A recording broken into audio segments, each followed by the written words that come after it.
be played out with Clash.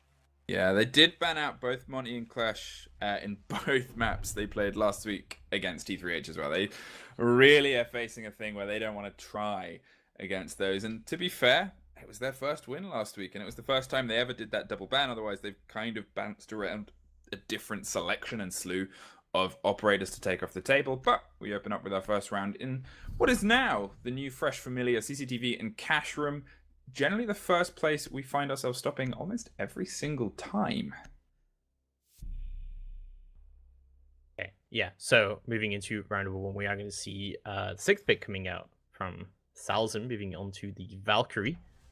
And I think the players are thinking that 6th pick should not be allowed, given ESL's ban on it recently. But I'm fairly sure that 6th pick is allowed in CCS, from what I've heard. But I guess we'll wait on. I haven't been told any differently. But we set up now for the old familiar hold. Now, obviously, I know that you have a love of shields pushing against that garage, especially the kind of Monty push, who is now taken off the table. Would you recommend kind of looking into different shields to push this, or do you kind of see garage now as more of a bit of a free fire fight? Garage is always going to be, even when you have a shield pushing, it's always going to be a very, very hard area to take control of, and that's why you'll see so much reinforcements and so much utility being put here by Nordik, and they're going to try and defend that area. A construction push might not be a bad idea here, given the kind of lineup, and I just realized the site is not in cash, it is in gym. Oh, they changed sites just towards the very end there? Wait, no, sorry, it is in cash. Yeah? What? I'm all flipped around here sometimes. Guys, no. So no. I stick with it. So the cash, so the construction push could be actually be a really good idea here, and I mainly say that because you've got double hard breaches here, right? Yeah. You don't have any Zofia, you don't have a Kappa Tower being brought here, so potentially getting this wall open, so that east wall is going to be a pretty hard job. You might have to stay there for quite a while to do it, but while you're kind of distracting the defenders doing that, you can push through this. I mean, you've got soft breaching, you have a Blackbeard as well, who can cover that server window. There's a lot of options here for Supremacy right now, and I'm interested to see where exactly they go about doing this. The Salzam is just going to try and hold those eastern stairs. It looks like Dijus wants to start getting this big wall open, and we talked about Maverick and his kind of prominence on this map, and this is the point where he shines the brightest, kind of cutting the removal of that wall by a large chunk of time, which is so precious. But the first frag comes through as Lion drops Alive. Now Alive is a big player for Supremacy. He really kind of lights up, and as soon as he does, there's a team that moves in and behind him, obviously taking that apple and bringing it to a literal means here, but taking him off the table first is only going to kind of dampen the Supremacy's movement. Yes, definitely. So, moving through further, just about halfway through the round now, and honestly, for Supremacy, it hasn't been much movement, but Lion is going to make more movement. Dejus is going to go down, and that is the Thatcher off the board. Great kills coming out here from Nordik right now, and Supremacy are scrambling for that entry. And this is why I'm saying the construction push would have been a great idea. It potentially would have been a lot better earlier on, but they are going to make their way through into construction. Now, but Zephyr is going to take down K6. That's going to be a great kills coming out from Nordik all across the board right now. And it's all down to the Blackbeard and the Thermite. Tatis still has a lot of control, and this is a great place for him to sit. But he's not in a great place to really do much, because there's no one pushing with him. His shield is going to be removed, however. He's going to try and move down instead. Puts his shield back on and tries to repeat, but he desperately needs a pick right now. But he's not going to be able to get one just yet, it would seem. So just trying to play around onto this window. Well, Poseidon is going to try and make his way into the site. He's done a great job, Poseidon, so far on the Thermite, but oh my god, Lion just wide peeks out. He contests the Blackbeard. He's going to take him down. Crisco takes down Poseidon as well, and Nordik take round number 1 flawlessly. Now, obviously, there was an unfortunate disconnect there from Dijus during the match, and I'm sure some of you may have noticed we're having a little bit of technical stuff with the audio slipping slightly, so I think we're going to try and look into that. But for now, we'll see if we have to do a rehost or if we can get that missing French player back into this France showdown. Otherwise, if it does keep rolling on smoothly, we're going to jump down to Church and Arsenal room.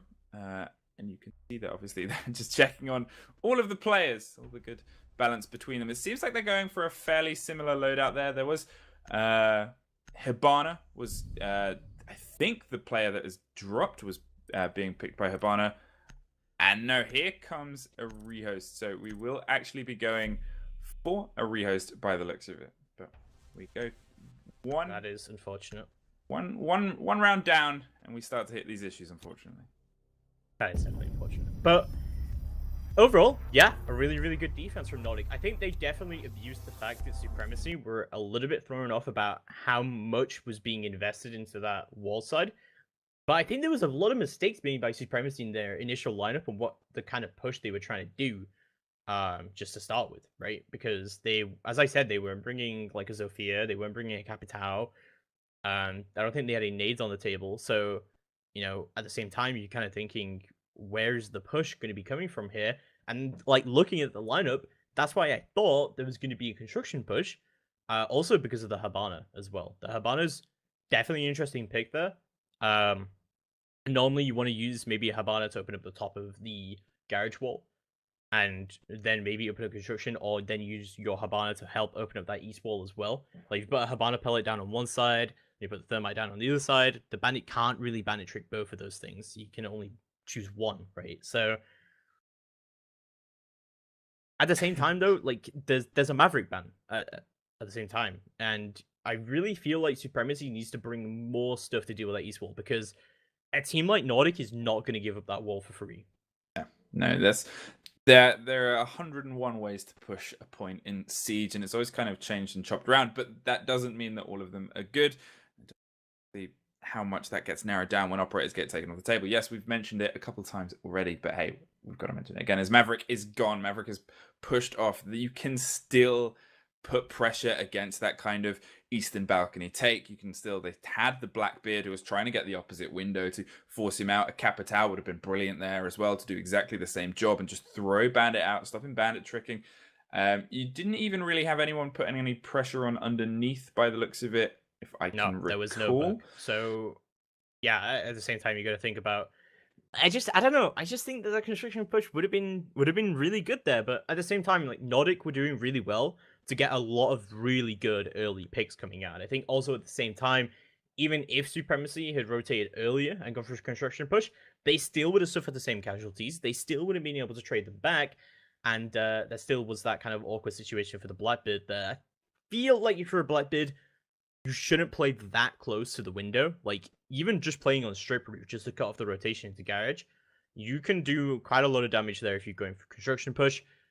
There probably could have been a lot of better kind of adaptations for Supremacy. You can't really knock Nordic because they had a flawless round there that was perfectly played from them.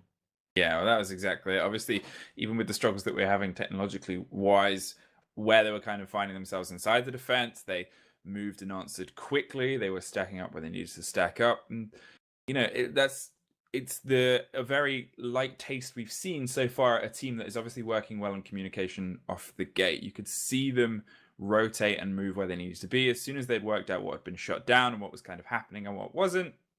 It was locked off, and it is now down to Supremacy. I think, as obviously we've got a taste of that defense. Supremacy now is at a taste as well, and they've got to start thinking of, right, we've got to up our game. I know it's one round in, but that's what you got to think of.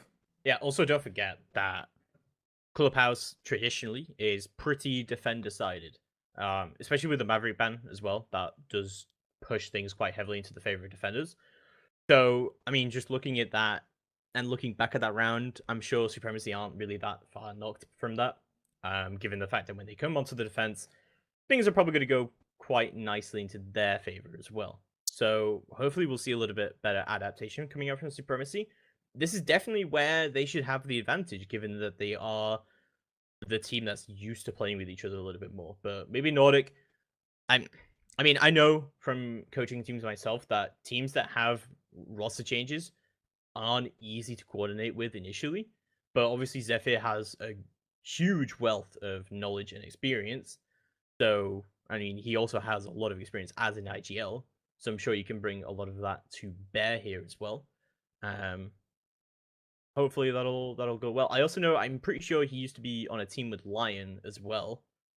So I'm sure they'll have coordination there. Well, that was the thing. I remember when CCS first started this season, and we were actually talking a lot about the kind of lineup of what at the time were Death Row and how, yeah, they were what was Academy team, but they were very promising players that you know, the French scene, it's often so alive and exciting and electric, and there's loads of players jumping from team to team to team, and because of that, they all have often a lot of overlapping experience where they have played together and they've played against each other, and all it does is it creates this kind of, you know, constant melting pot of ideas and changes and stuff like that. And yes, we talk about teams that come through that with tactics like Vitality, but then, you know, there's a reason that French teams are so prominent in a lot of these leagues, and it's because of this kind of scene, this atmosphere. Because give you power, yeah. Because it gives you so much power. Use them as your charm on your guns, and I promise clicking them on their heads will be so much easier. Exactly. So you got to do. It all comes down to the gets. But no, you are right. There's quite a competitive French scene, and it's not uncommon to see quite a lot of French teams playing against each other, and just around the EU competitive scene.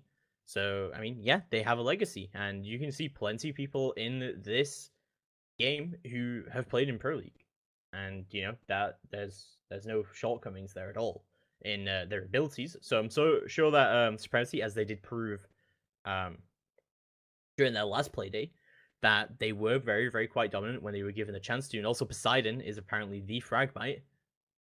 I'm not sure what was happening in that game, but everyone needs a Fragmite.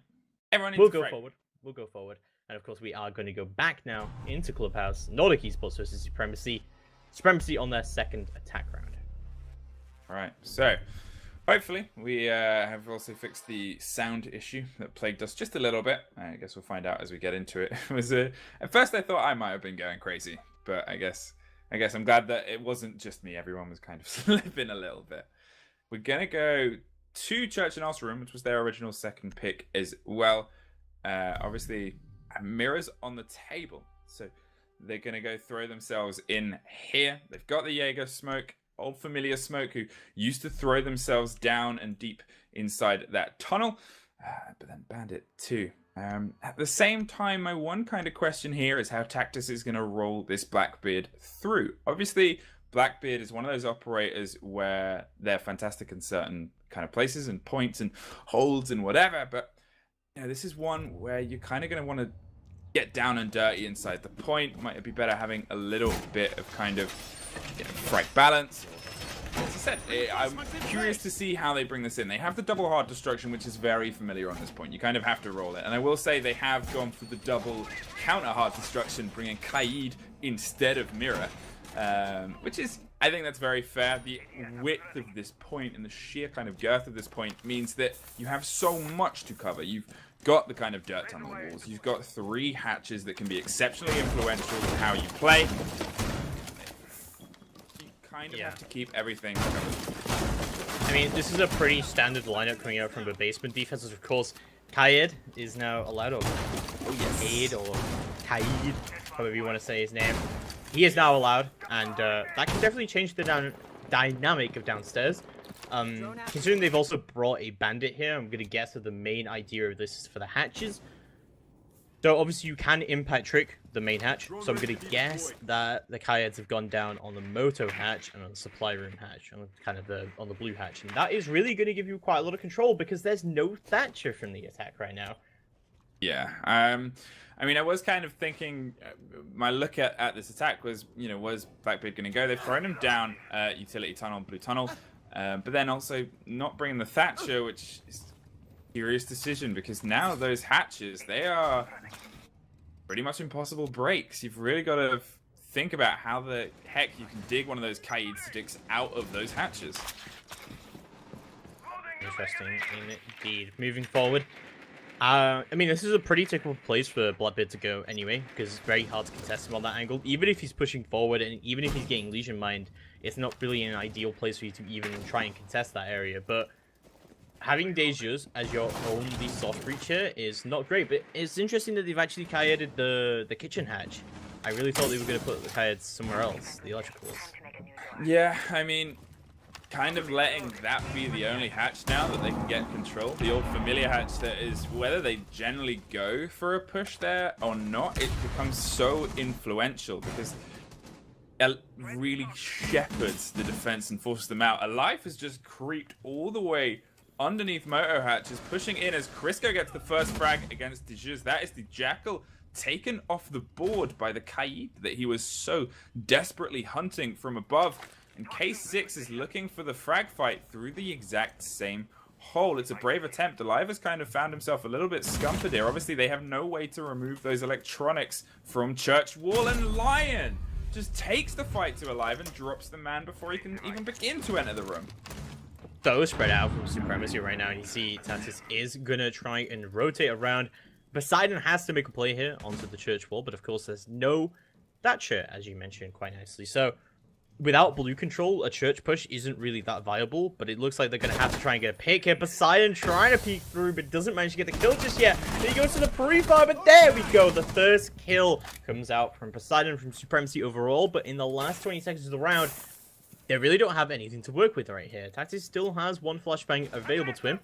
Hopefully be able to pick up a kill on the crosshair, but no, he gets peeked himself. Zephyr does get the kill. K6 takes down Shinka, but Salzman's going to clean it up with a double kill all the way from blue. Nordik Esports take round number 2. Beautifully done from them. Well, that's it. That's the second defense we've seen from Nordik in a row, and the second one that was executed pretty much flawlessly. They managed to... Obviously, they didn't have to go against a Thatcher. All of their hard destruction that was reinforced was pretty much solid reinforced, and it completely muted out the double hard destruction pick. Because yeah, you have the double hard, but why have you not bought anything to kind of assist them here? There was nothing to kind of take anything off the wall, and by the looks of it, they're going for it again. Yeah, I mean, I really feel like Supremacy have not adapted to the fact that Kayed is available. Because no Thatcher on a basement attack when Kayed's there. And you have Bandit available as well. I really just don't understand it. There was no reason for Supremacy to think that it wasn't going to be a basement defense. Considering that's normally where you would go in that situation. The Alibi is a very interesting pick here. And I mentioned this last time. Yeah, I'm still not convinced that Alibi is a great pick. But what the advantage that Alibi does give you here is that allows you to make small holes. It allows you to make rotates without using your impacts. It allows you to then also impact trick walls as well if she does decide to play in cash room. The alibis can sometimes throw off your opponent. It is very unlikely that it ends up not happening, but obviously, you know, without a Thatcher, without a Twitch, you don't actually have any hard counters to those alibis. So it can produce a very confusing gunfight sometimes. So, you know, we'll see how the Alibi does work out here. I think it can be good on Clubhouse, but I really don't like there not being a smoke in this lineup from Nordik. I really would have liked to see a smoke here.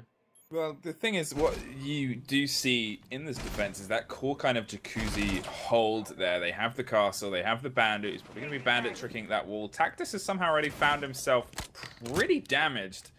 That was someone peeking against the Blackbeard. It's gone well for them because they haven't suffered anything as they start to try to enter via garage and bar. It looks like Dijus is already pushing that staircase there just outside strip. It seems like they're a little bit lost to how they want to push this. Potentially going to go for the rotate, try and drop those castles and back up the other side. Tactis is going to push via CCTV. His drone is currently out of commission and he is pretty injured, and there's no methods of resets this time around as they start to pop bullets through, and there is the alibi reveal.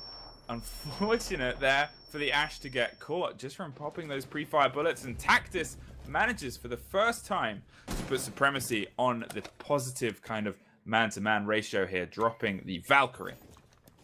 I was really surprised that there's even a Valkyrie down there, so like kind of solo roaming, but there we go. Bloodbeard is going to punish her for doing that. There is control of the windows from Supremacy, but that time is starting to tick down. They do not have jacuzzi control. Tactis is in the bar, of course, still around where he was before. They really need to get this jacuzzi wall open, or else it's pretty much over Supremacy. They don't really have any way of getting that plant down otherwise. There we go. Ash Charge is going to go down. It is going to confirm the kill onto Crisco. And he's not going to be able to use that shield effectively. That should be jacuzzi wall open shortly. Supremacy starting to make moves now in the final minute, but it's still a 3v5. There's not a lot of plant denial coming down, so Nordik is going to have to try and get a little bit more aggressive here. They have to try and find picks. They can play it smart, though, because that's not a huge deficit. And of course, they do know where they are. Alive is probably just going to have to jump in and try and make a play and try and kill someone. Or they're going to have to try and establish a crossfire. But 35 seconds left to go. Blabbit slowly rotating up the main stairs. Poseidon going to get the kill onto Lion. It's exactly the pick that they needed. Now, Nordik have to start getting more aggressive. I still have the ADS in bathroom there, so Dages is going to drop down into logistics. Doesn't really have time to start tracking people, but K6 still around on the windows. Alive makes his way into the site and does not get the pick. But it's just going to be one on island, and there we go. Shinka is going to finally go down to Alive with a double kill into the site. Supremacy take round number 3 in their first round on Clubhouse. You know what could have helped stop that? Smoke. Might have been pretty nice to have there on the table. Couple of the remote gas grenades might have just been able to give themselves a little bit more room when they rotated. The window control, as you said, was lost very quickly. And you talk about picks and why it's confusing why they haven't bought them, and then you kind of see, oh, this is what they will do. This is how they would stop this. And it would have been nice to see that. It would have been nice to kind of have that just to deny any of that quick movement. Because one of the problems with that point is just how quickly it is from everything's fine to, oh, they're getting frags and pushing on us. And that's Smoke's job, is to just stop that. Give your time when you're down, man, and give yourself the ability to rotate back round. And it's unfortunate to kind of see it all fall apart. Yeah, it is unfortunate, but I still feel like a lot of this game is coming down to a lot of one-on-one gunfights that Supremacy are finding, not necessarily always winning, but no one from either side has really traded a kill yet. So that is very disappointing to see, honestly, from these kind of like high-level EU teams that potentially there's not massive utility usage coming out. It's kind of just like, I mean, like, look at how that round went down. We saw a Blackbird downstairs pick a Valkyrie, who, I don't know why she was roaming downstairs, but that's just kind of how it goes. Maybe she was rotating down to try and C4 a push that was coming out. Or maybe she's trying to C4 the push that was coming, because Blackbird did breach charge into the east stairs, and that east wall, sorry. And that's kind of something I want to point out about that round as well, that Blackbird changed to the breach charges rather than use the flashbangs. I'm assuming that's because they needed that east wall open, but they didn't want to use ash charges. They didn't want to use jackal shotgun because that's going to take too long. They didn't want to use ash charges because they need them for the gym window. So that's kind of interesting adaptation they don't really normally see coming out from teams. Yeah, you know, it's one of those things where it's nice to see. Obviously, the thing about Siege and how kind of it develops and how teams alternate what they do and what becomes default and what breaks default, some of it is even just down to those minor changes, where, as you said, they wanted to get that east wall open, but they were like, oh, well, you know, we can't throw this over there because we need to take care of these castles. So Blackbeard, your utility is probably, you know, this is the thing, and it's nice to see how teams answer questions that are brought up with a developing meta. Now, Lion playing inside bar, the Elysian suffering, but getting a lot of damage into Dijus on the Jackal, who is just going to slowly start pushing in and tracking and firing some bullets back across. They have more footprints. Elysian is going to find himself hunted. I want to start being able to push above. Poseidon is starting to break open as Shinka opens up the frags against the Ash. And Ash is removed from the table, but that is that main east balcony wall open. Valkyrie only a few feet away from a man who's not sure if they're quite expecting this. I don't think that Salzum's, I mean, he should be aware that he's out there, because if there's a Valcam out there, which that should be, if he's Valkyrie and he's prepped this run out, right? But they both seem to be aware that someone is there. If K6 knows that this window is prepped, which I think is why he's droning, or he's trying to fake drone, right? He's trying to bait out a run out. Like, he knows that someone is out here. He could actually just jump in against them and kill them. Because, of course, that vault goes both ways, but it's going to be Salzum who just pick up the kill eventually out of that kind of a weird playthrough. But Krusko is going to take down Dejus, and this is looking very, very bad for Supremacy. In fact, looking at almost the exact same as it was last time. As Salzum runs out, he picks up a two-piece. Tactics in the lead. Poseidon now going to go down. That's going to be Nordik who take round number 4. Yet another cash defense. Well, I mean, they showed us a kind of class on how to do it in the first round, and they pretty much repeated that in the second time we've seen it. This is a team that is very comfortable with the defenses, and again, we fall back down to the basement. What I want to see from Supremacy here is a little bit of alteration in what they're bringing. Obviously, the lack of a Thatcher was pretty disheartening. They've now got Zafir running the soft destruction before I guess we swap over to potential of 6th picking. Yet again, we got the bandit on the table. Crisco's picked the mirror, but last time 6th to Kaid. It wouldn't be a poor decision to obviously do that again. It worked very well. It completely shut them down and shepherded the attack through holes that they had to take. There he is. There is the main man himself, Mr. Miserable Thatcher, being brought instead of the Blackbeard, and I'm happy to see that change. I think they're also changing that, expecting maybe Kaid again coming out from the defense, and it is actually going to come out from the defense, so no mirror coming out from here.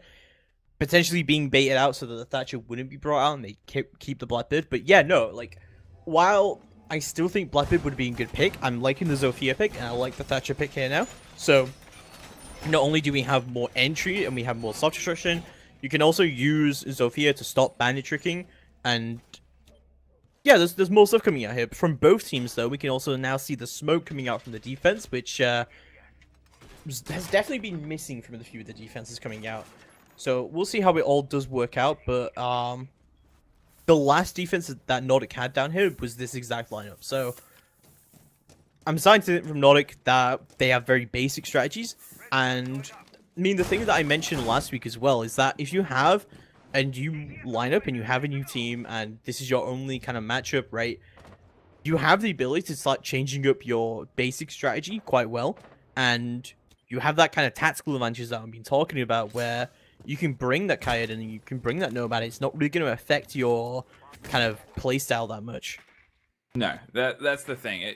All it does on a point like this, that was the old familiar point even before the map got revamped, is it just reinforces strategy. And I know it's something that we often talk about is if you have operators on the table that you might not expect, for one reason they slip through the bans, a la sometimes Mirror, for the other that they are finally in play, which is Kaid, and they don't require you to change the core of your defense, to change your hard reinforces, and the swap out of utility just improves them. Look into that, play into that, utilize into that. And I know the more common one is dropping Zephyr as they start to put pressure on. But as I said, all it does is enhance an already good idea.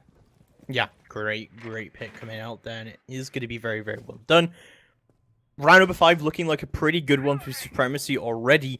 And if you can get on this church wall and go for their original push with the Thatcher, it could work out very, very well. I mean, we've seen Poseidon do actually quite well with with just his gun, regardless if he's actually managed to get anything open.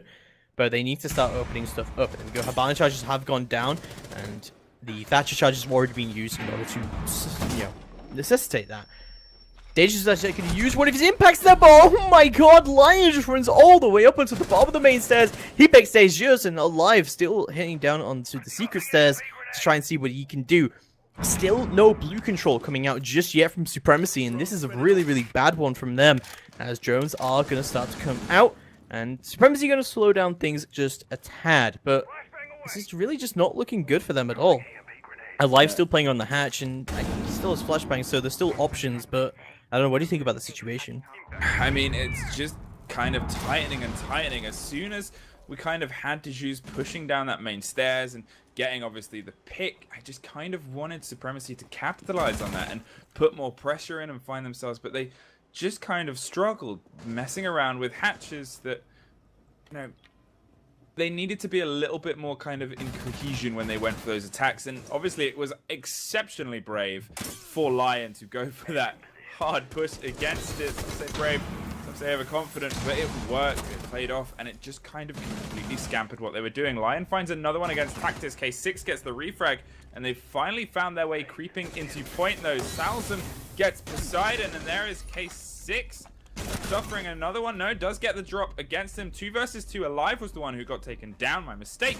It is only 5 seconds. Has to find the 2 frags. No. Salzam gets the post-mortem, and Crisco is the one to shut down the round.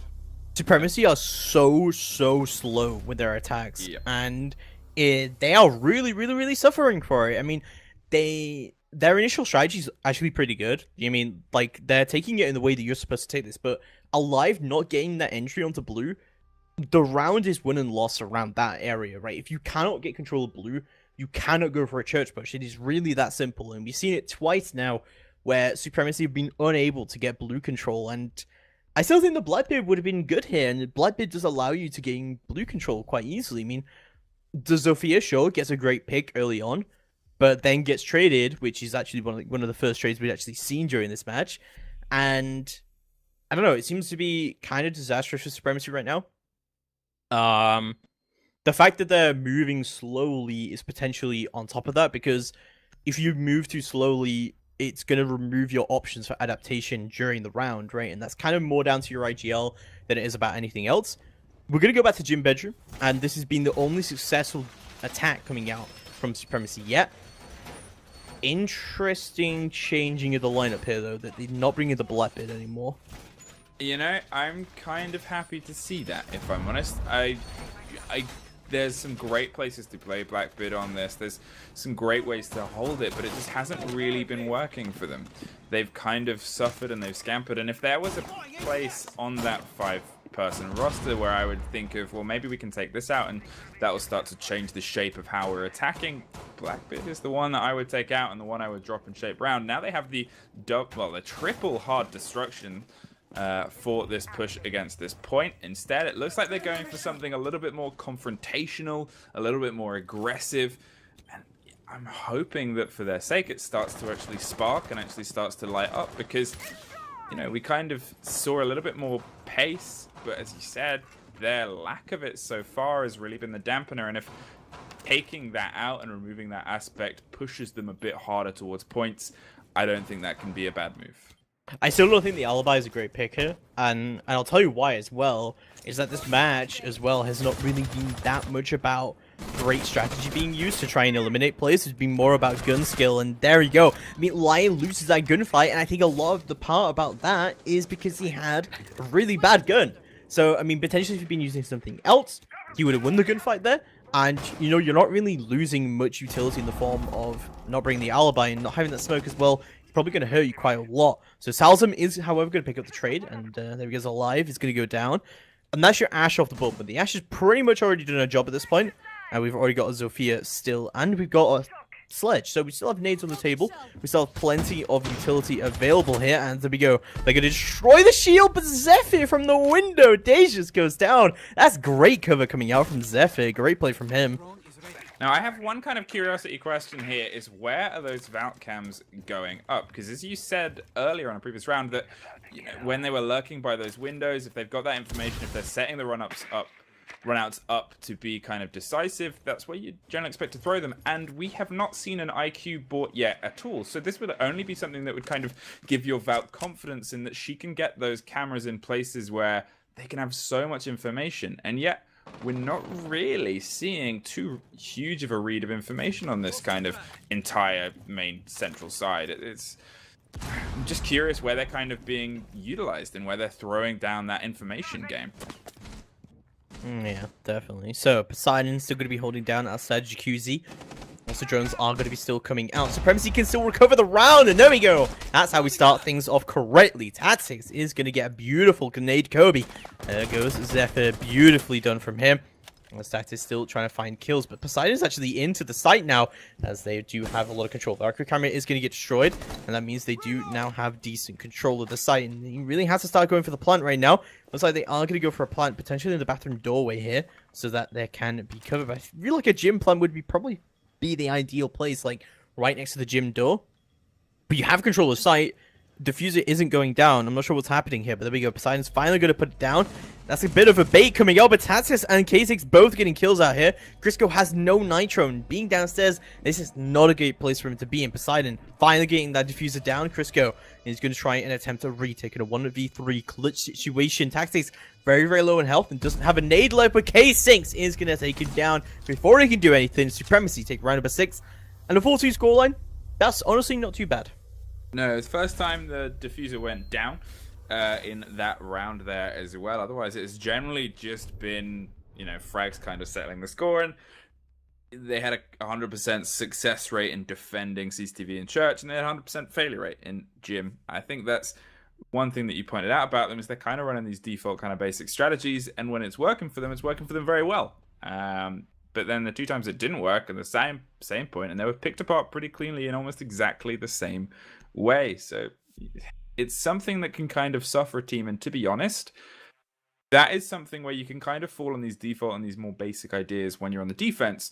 But when that swaps to attack, if you start failing on your default attacks, it can really cost a team. It definitely can. But moving into round number 7, we're going to finally see Supremacy move through onto the defense. And you know what I'm thinking here, Fluke? What are you thinking here? You want a slight insight into my thoughts here? Always curious about the mind of So, James Sterner. Supremacy play very, very slowly on their attacks.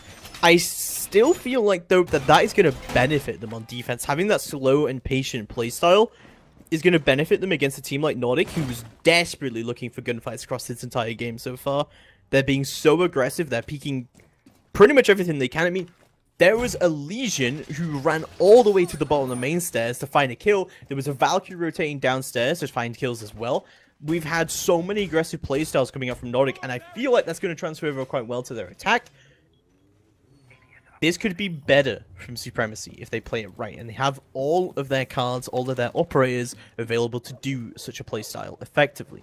Well, that's exactly it. I mean, obviously, we've talked about how this was defended previously, where they doubled down on the electrical refusal with Bandit and Kaid, and this time we have none of those on the table. They are purely going for what could potentially be impact tricks to stop any kind of hatches open.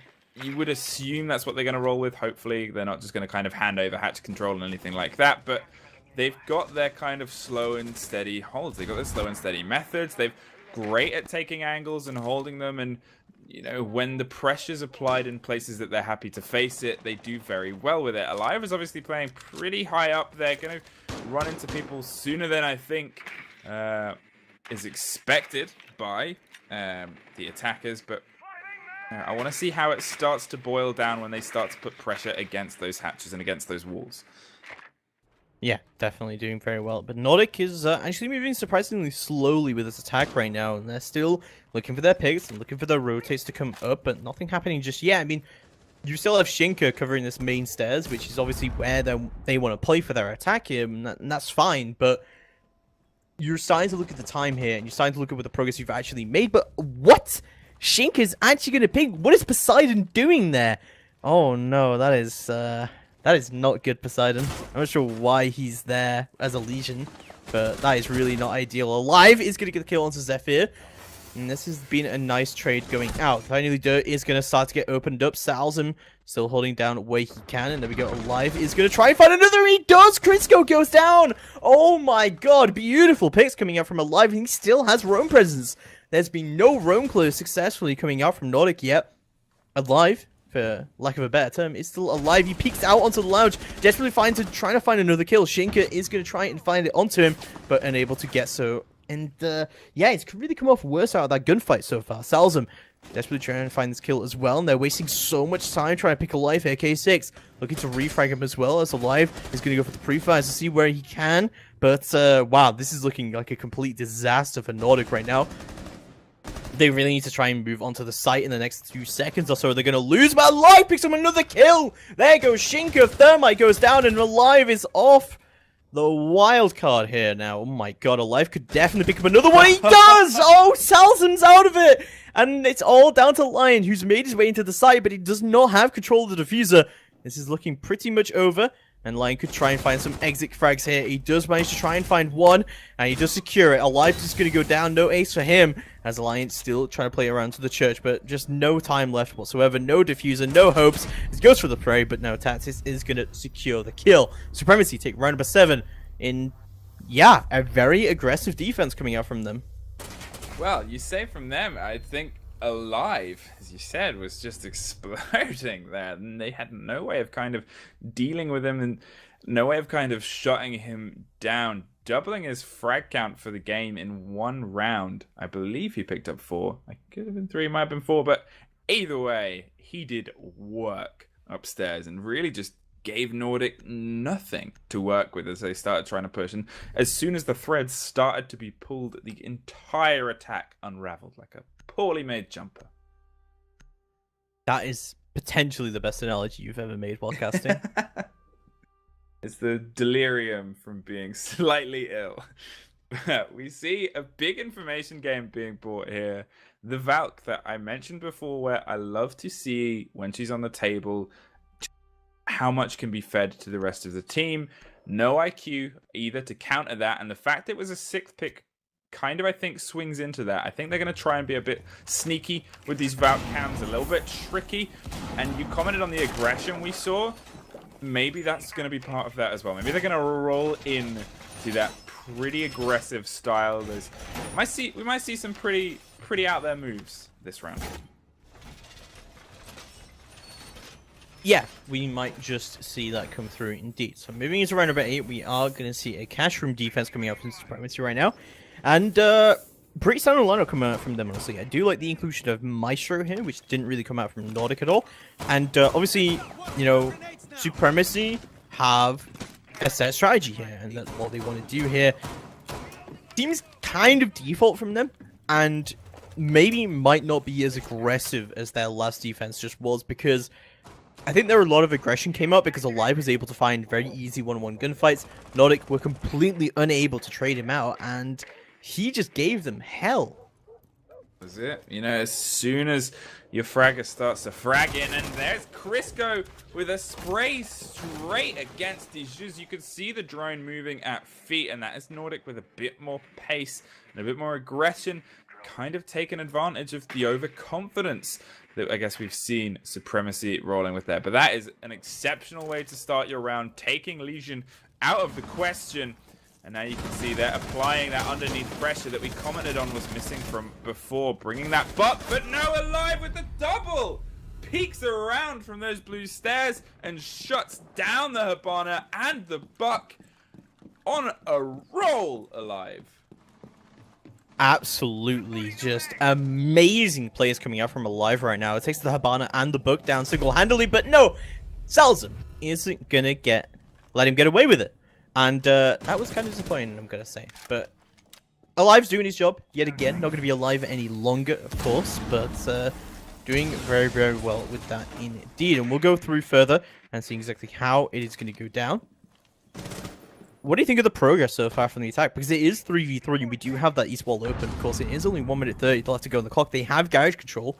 There's a lot of potential here for Nordik to pull something great off. Well, that's exactly it. I think that we've seen so much more pace in them getting immediately onto point. This is one where you can go straight from the outside to the inside, which you can't really do on the basement point if we're not counting Dirt Tunnel. And I think that's kind of worked in their favor because we saw Alive obviously get that loop up from underneath and get that 2K before being shut down. And that just doesn't happen so much. You can see Zephyr shuts down Poseidon. And this is looking better and better for Nordik, who can kind of hold these long views. Another trade, though. Well, I say trade. K6 locks it down. Shinka Bandit is playing that cash room rules. E4 in hand goes over. Zephyr finds Tactis, though. Peeks around the side, and it's a 1 versus 2. Pre-fires. Diffuser hits the floor with 40 seconds left on the clock. A 1 versus 1, and Salzam finds his feet and finds the frag, shutting down K6 and bringing that lead back to 2 rounds. So, bit of background knowledge for you guys here. I know some people in chat brought this up. For those of you who don't know, Crisco played on the original Team Vitality back in the Xbox days, and he played at the final against Elevate on the 6th Invitational Xbox One tournament when Xbox Pro League was a thing. So that's why he has that charm on his gun. And yeah, he actually played together on that team with a Lion. So these guys go way back. The French blood runs deep. Today with Zephyr obviously flying that that Vitality flag as well. Now it's lovely to kind of get this history, and obviously as we approach more and more years, these kind of stories and the intertwining stuff that we see just adds so much to this game. The French, love the French, which is rare for an Englishman to say. 5-3, we go to CCTV and Cash, and they're going to go for a similar hold, whether we're going to see Alive pull off that kind of shenanigan-y double as he did before, whether he's going to throw himself in a different roam place. I don't think it's going to dampen him too much. It should be. It should be. The book not able to get below and really do any work, I think, was really the big crux of a lot of the attack that was happening. But you know, in the end, it wasn't too bad for the attack. I mean, think about it this way, right? When you are taking a site, you have certain objectives you have to achieve, and the attackers basically achieved all that they had to there. They took garage control, they got the east wall open quickly, and they really had all the operators they needed to actually go for a take there. The fact that they got down to 1v1 may have affected some things, but other than that, it's gone well. So we'll see how it is going to go down, and we'll see how round number 9 is getting underway, but Nordik definitely proving that their attacks just as good as their defenses. Hopefully we can see it instantly kind of breaking in. They know how they want to take this, and it looks like they're going to be applying pressure in a similar way. Obviously, they got that very early entry frag against Legion, who was playing great, pretty much ready for the firefight. Isn't dropped immediately this time. We can see again, Alive was actually in bar, and is going to pull out of there and move out of there. Was just doing enough to slow the push, and is going to pull away, eat some time, eat some utilities so far, but you never know how long those roams can go for as Lion starts to enter via storage. And there goes Buck, dropped by K6 this time, and that is a big loss towards breaking those bandits open. Hibana didn't even seem like they're in a position to really get the trade there. Bandit is just going to be able to pull out. Yeah, EMPs are going to go down. However, there's really not too much left from the attackers to really force Bandit off of this position. But it looks like he's going to be able to get things open regardless. Still trying to protect onto this east wall, but it looks like the garage wall got opened up there by the Hibana charges. I don't know, it's kind of hard to tell, but there we go. We'll see how it is going to go down. Still unable to quite get this wall open, as more drones are starting to come down. This is not looking as powerful as Nordik were looking last time. I think a lot of that is coming down to the fact that Bucky's dead immediately, but they do have downstairs control still. And that bandit really needs to die, but Lion is going to pick Alive. Very, very, very nicely done there. As that is one off the board. East wall is going to get opened up. K6 has retreated back, unable to bandit trick, but not giving up his life for it, which is definitely more important.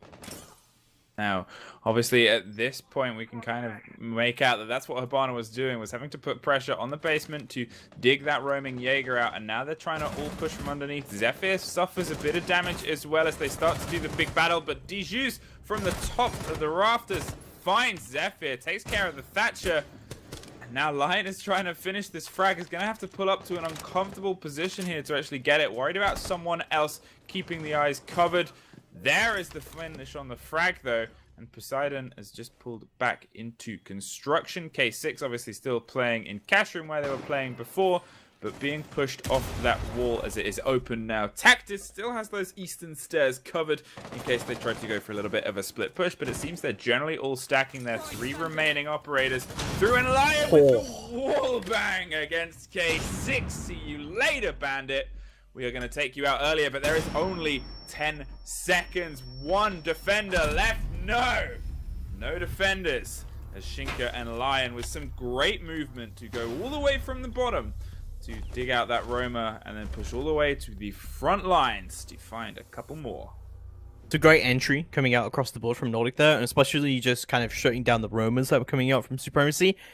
Supremacy, you're playing this a lot more aggressively than I really thought they were going to, and I think a lot of this is really playing around how well Alive is doing. And of course, Alive has done quite well for himself. He's 10 for 7 right now.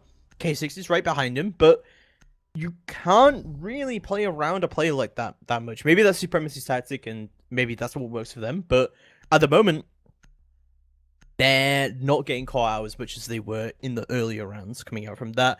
You know, fool me once, you won't get fooled again. You won't get fooled again. But we go back to Church and Arsenal room. Obviously, they've tried CCTV twice, and it has not worked either time. And this looked like a pretty solid defense.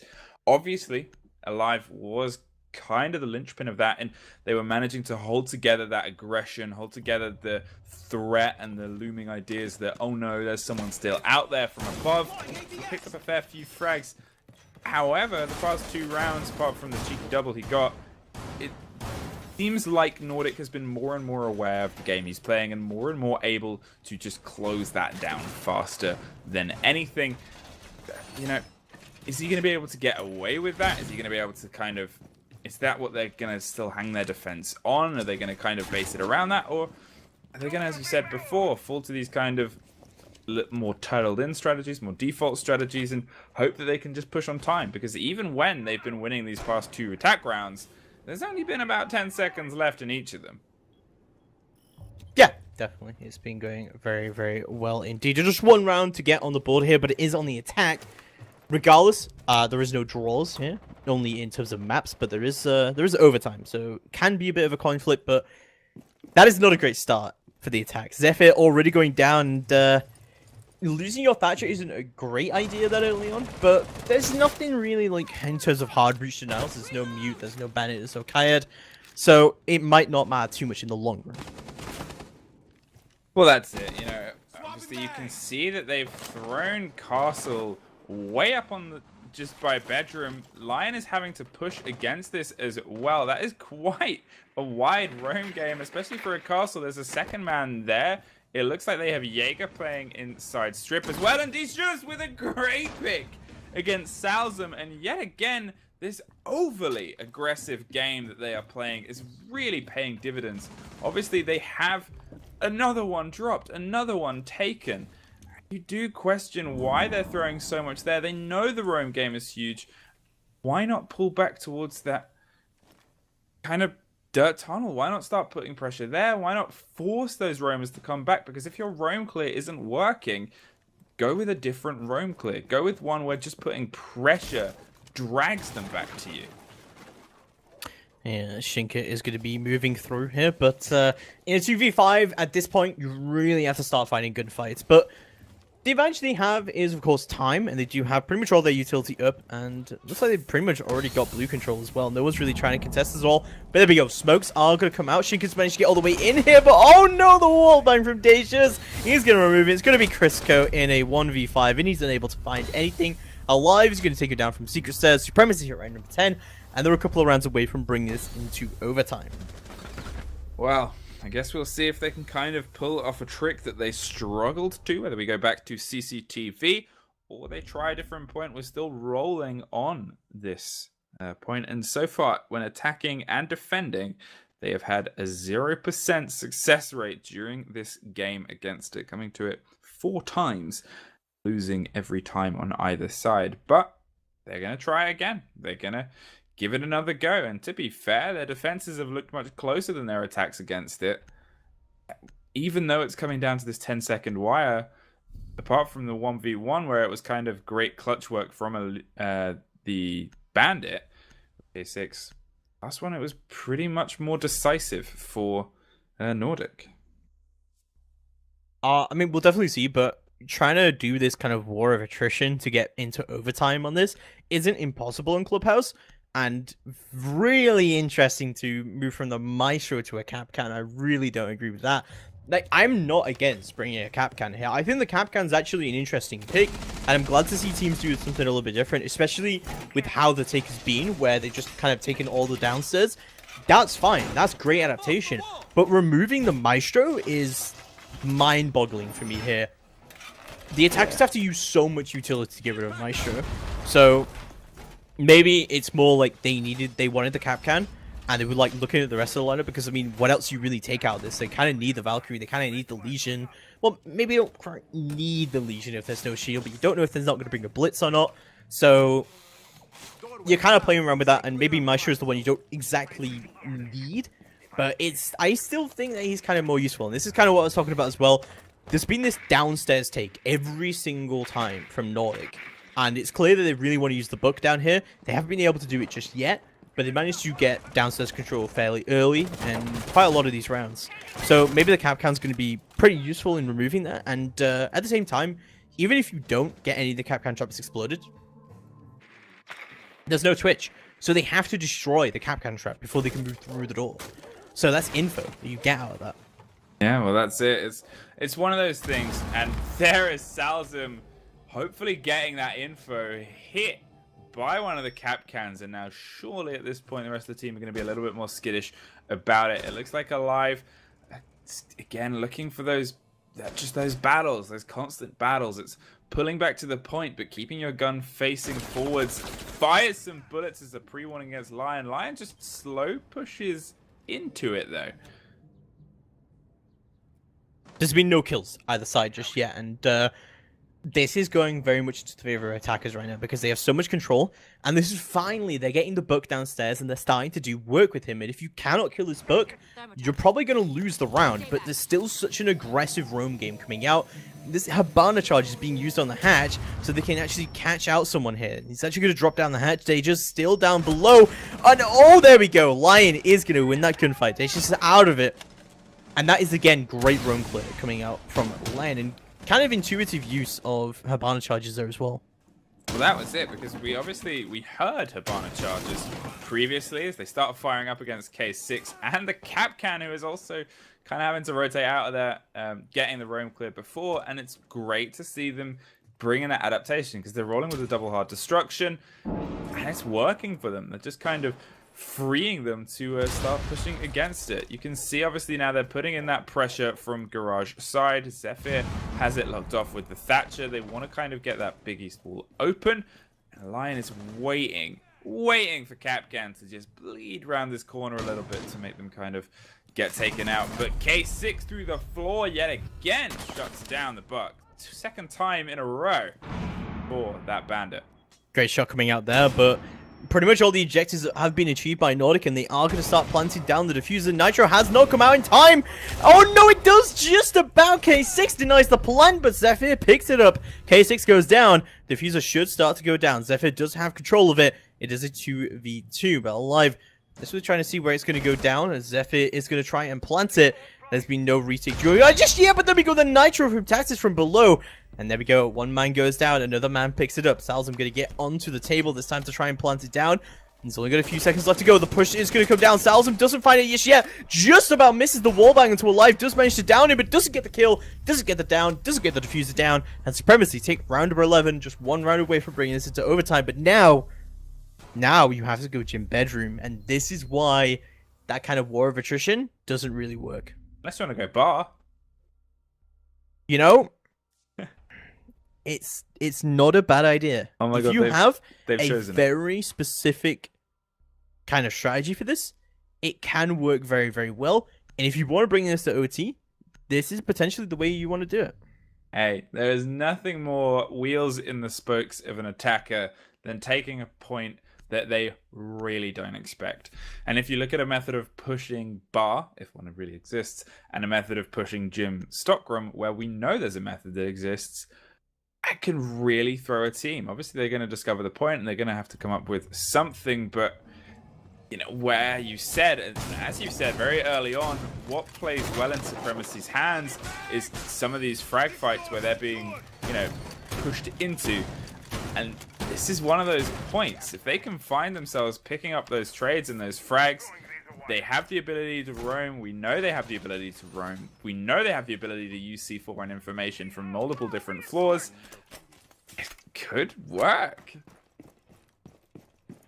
It could, but I still feel like that bar is one of those things where if you take a team that's very new and not really used to how Clubhouse used to be played, then yeah, it's probably going to work quite well, and you're probably going to throw them off quite heavily, and they're not going to be used to it. But I get the feeling that at this point in the round, they've just started the action phase. They know the objective is bar.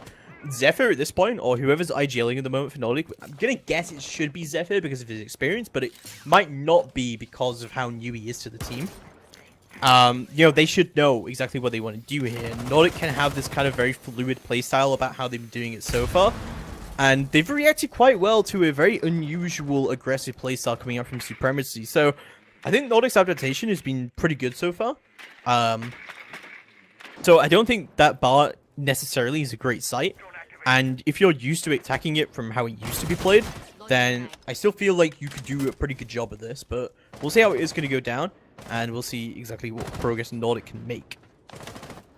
Well, that's it. And, you know, at the same time as the pressure of kind of being the team that is underneath, the team that kind of chokes and throws, when you start to get into your head about that kind of stuff, it can really be the difference between, you know, being 2 maps up and throwing a major, or being just 1 round up and going against the point that is less familiar to you. So Nordik are going to have to try and kind of bring themselves together. They've gone for a pretty split push here, as we've already commented on. Lions had a pretty brilliant Roam clear here. He's really good on that Hibana, suffering those lesions as they try to, again, get that vertical control and get any potential. Finding every single lesion with his face, which is a very bold method of clearing out those traps.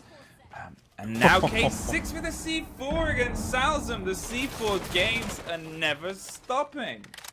There's been so much great C4 usage coming up from Supremacy, and that's no shortcoming of all of the info gathering that's been coming out from them as well. There's not been great push coming out from him right now, and there's no smokes, of course, coming out. So this upstairs control is going to be pretty essential to your push. It looks like the plant should start to come down sooner rather than later. Sheik is being called over. He's going to make a safe rotate rather than going right past the window where he could get picked. He's going to rotate all the way up. Poseidon, however, is going to pick up Lion. This is not going very, very well for Nordik at all. They don't have really anything to try and push through.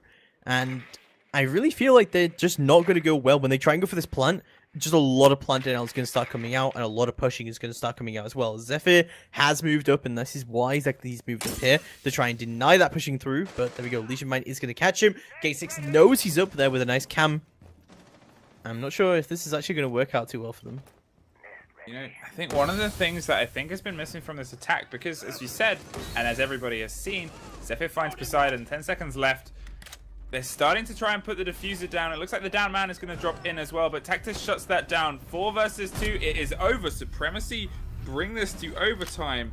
And as I was about to make the point before it kind of all heated up there at the end, the game that they've been playing with the C4 kills and those Vault cams has been absolutely destructive. It has been tearing the attack apart. I'm just thinking why they haven't thought about bringing the potential of an IQ to kind of counter that, or something to kind of go, well, they're getting information from us somehow. Let's get some of our own. Let's get some feedback and try and work out if there's a way for us to take this without throwing everyone with soft destruction on the floors, just trying to dig them out. Really weird playstyle overall coming out from Supremacy, and I think that's kind of why they brought this to overtime, is that 3 defense rounds in a row, you might say, is not that unusual on a map like Clubhouse. Don't forget, 4-2 scorelines both ways. There was only 4 defense wins for both sides. So, you think that's kind of not that unusual for Clubhouse, but the fact that Nordik pretty much had that game in the bag, and they were thrown off so much about what Supremacy were doing differently there than what teams normally do. Yeah, it's definitely interesting. There's definitely been a lot of closer rounds, though, coming out, and I think that Nordik have proven they're kind of slightly the better team in terms of adaptation coming out here. But we'll see how the rest of it does go down, because now Supremacy have a chance where, okay, we probably to overtime. We've got defense first, so you're thinking coin flip is definitely going into their favor, and it should start to go well for them. You can only really hope. I mean, obviously, as you said, the kind of 80% win rate or whatever, I'm terrible at maths, that has gone towards the favor of those defenders. It's an unfortunate position to lose that coin flip, because they're going to know this, and they're going to be aware of this, and they're going to be feeling that kind of vibe, and get stuck in your head when you have had this 3-round lead, and then you're like, oh, and they've got the better coin flip. Got to be able to push past that, and hopefully the vast experience of these French players will be able to just carry them through it. So, moving further through, and yeah, I definitely agree with that. The confidence can definitely go into the favor of what Supremacy's done here, but I don't think it's going to knock Nordik too hard, and then we go, and I think their experience is definitely going to speak of that. I think a lot of this is going to be shutting down Alive early on, because this guy has gotten away with so much recently. The fact that he's top of the leaderboard and so many kills are just him winning these 1v1s. He's just winning his ones, and you really can't ask more out of your Jaeger than that. But Lion already taking so many hits. Asha's going to go down onto the QZ wall, and they're going to try and attempt to roam clear here. There's lots of drones coming out ahead of the main attack. It's looking very good for Nordik, but a lot of really late utility coming down from Live here is definitely very interesting. Well, that's it, and you know, interesting is a word that's kind of been thrown around a lot here. The speed of Lion there to shut down Alive, turned the back and ran, and this is now Lion on the point, maybe expecting a bit more, finds another there. Lion is not wasting any time, finds a third. Lion keeps on digging for blood, finally gets shot down by DeJuice.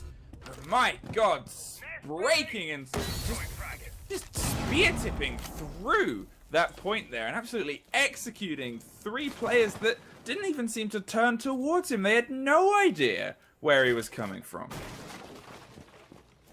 Absolutely no idea indeed. And now it's a 4v2. While Lion has died, he's taken quite a few with him. Tatis, however, through the vertical play, is going to eliminate Crisco. And that's the buck gone. So quite a lot of work that Crisco could have done there has now been removed at opportunity. Salzam going to move through onto the bottom of the main stairs. There's still Zephyr, who's upstairs. Shinka is going to move through onto the church wall. Not really a lot of impact tricking available here. But, oh no, looks like he's going to come out. No, he put it crouched, so it can't be that. Good stuff indeed. As there we go, smokes are going to come out in return. Deja still holding down onto the breach where he can. This is not looking good for Supremacy right now. They're at a deficit, and they don't have a lot of utility available to deny this push. That is going to throw out another smoke. He's going to try and hold this push down for as long as he can. He's going to be watching the hatches, watching for Zephyr to try and support his teammates, watching for the drop, but it's not going to happen just yet. And oh my god, Salzam from Secret Stairs is going to take him down. Shinka finds him. And there we go. Nordik are going to take round number 13 and put themselves yet again onto match point. Well, if you are Nordik right now, you are thinking, okay, we're locking this down. That was an exceptional take. Obviously pushing so far in and taking 3 of them out from Hibana was just clinical in what you wanted to see, and the kind of worry and that kind of running around like a bit headless from them, and then, you know, just kind of filled in the favor and removed their heads pretty intently. It was exceptional and kind of what we wanted to see from Nordik all those previous rounds. But we head back down to Church and Arsenal Room on match point yet again. This was an 100% win rate for Nordik on defense. They lost it a couple times on attack, but then they've just shown we're still in this game. We're still fired. We're still lit. And we're going to set the whole place on fire. I was just going to say, there's no Thatcher coming out for the Supremacy. They're just going to lose this game. But there we go. Thatcher is going to come out on the 6th pick. And Kayed has come out on the 6th pick, coming out from Crisco. So we'll see exactly how it is going to be moving forward. But I still think that even with the Thatcher here, this Kayed can do so much damage. And don't forget, you only have 3 EMPs, right? So you have 3 EMPs, you got to deal with a Bandit, and you got to deal with a Kayed. If there was a Mute here as well, you'd have to deal with that on top of all of that. So, really, Thatcher's just a man. He's just one man. He can't do everything. A very angry man. He's a very angry man. But he is just a man at that. So, really, the Sophia has to be here to try and support that effort. I really would have liked to see a little bit more soft destruction in the form of maybe a Sledge or a Buck instead of a Sophia here, but the Sophia still does make a lot of sense here, considering if you're trying to get rid of bandit tricking on that church wall. I still feel like that there isn't a lot of options for Supremacy, because really they're basically forcing themselves to push church at this point. Yeah, I mean, you know, we've often talked about the lineups and the kind of mistakes that they've been making. As we said, they had the Blackbeard in for very long and they didn't have the Thatcher. I am so glad that they've bought it, because they've attacked it twice at this point. And if they didn't bring it, as you said, that's like GG. That's them knowing they're going up against the Kayed and the Bandit. But the frags have opened up. Lion takes down Juz. That is the Sophia taken off the table. Now, they have generally been getting a good amount of control via that main staircase, but now it's a tighter and tighter spot that Supremacy are finding themselves in. Plenty of time, but they're still droning out Strip. They're still concerned about these wide places. They haven't got their feet in the ground. There's 2 drones working across from Strip as well. Gotta think, well, we saw fire from Nordik. We need to see a bit of that from you as well, Supremacy. Yeah, no, we definitely do. And losing your Sophia that early on, that's basically all of your soft destruction gone, unless Thatcher has a recharge, which I'm pretty sure he doesn't. That is going to really hurt quite a lot of what's going on here. So, the Hibana charges are going to go onto the Moto hatch, however, and that is going to get that opened up. So, I'm going to guess that Kayed is still on the kitchen hatch. And really, like, I honestly disagree with doing things like this. Like, if you're noting that there's no real soft breaching coming up from the attack, then you can still impact trick on the kitchen hatch, and that can actually go very, very well for you. But I think they're looking to Kayed trick that, and it looks like he did just get away with that successfully. And EMPs are going to have to try and come down. Feels like a bit of a wasted utility, where you could have just used an impact trick. But again, you're kind of like forcing EMPs to be used on the kitchen hatch. You know they're probably not even going to push from there. So it can still be kind of waste of utility coming up. But Tactics is going to take down Crisco. That could be potentially huge if he didn't use his Electro Claw. Wow. That could actually have been amazing for them. And that could be exactly what they needed. But there's still a bandit up on the wall. And Zephyr could definitely sit at the church wall and just bandit trick all day. That's managed to feign his way all the way into the church hall. And he's getting to church as well. Oh my god, he's just got a double kill out of that. That could be round 1 game, set, and match right there. But not looking too good at all. There's just Salzam left remaining in blue, and in live is going to remove him. Supremacy take round number 14 with a very aggressive play. And pretty much round 1 by Tactics there, single-handedly, in my opinion. I mean, you know, why have your Thatcher EMP church wall when you just have him run in?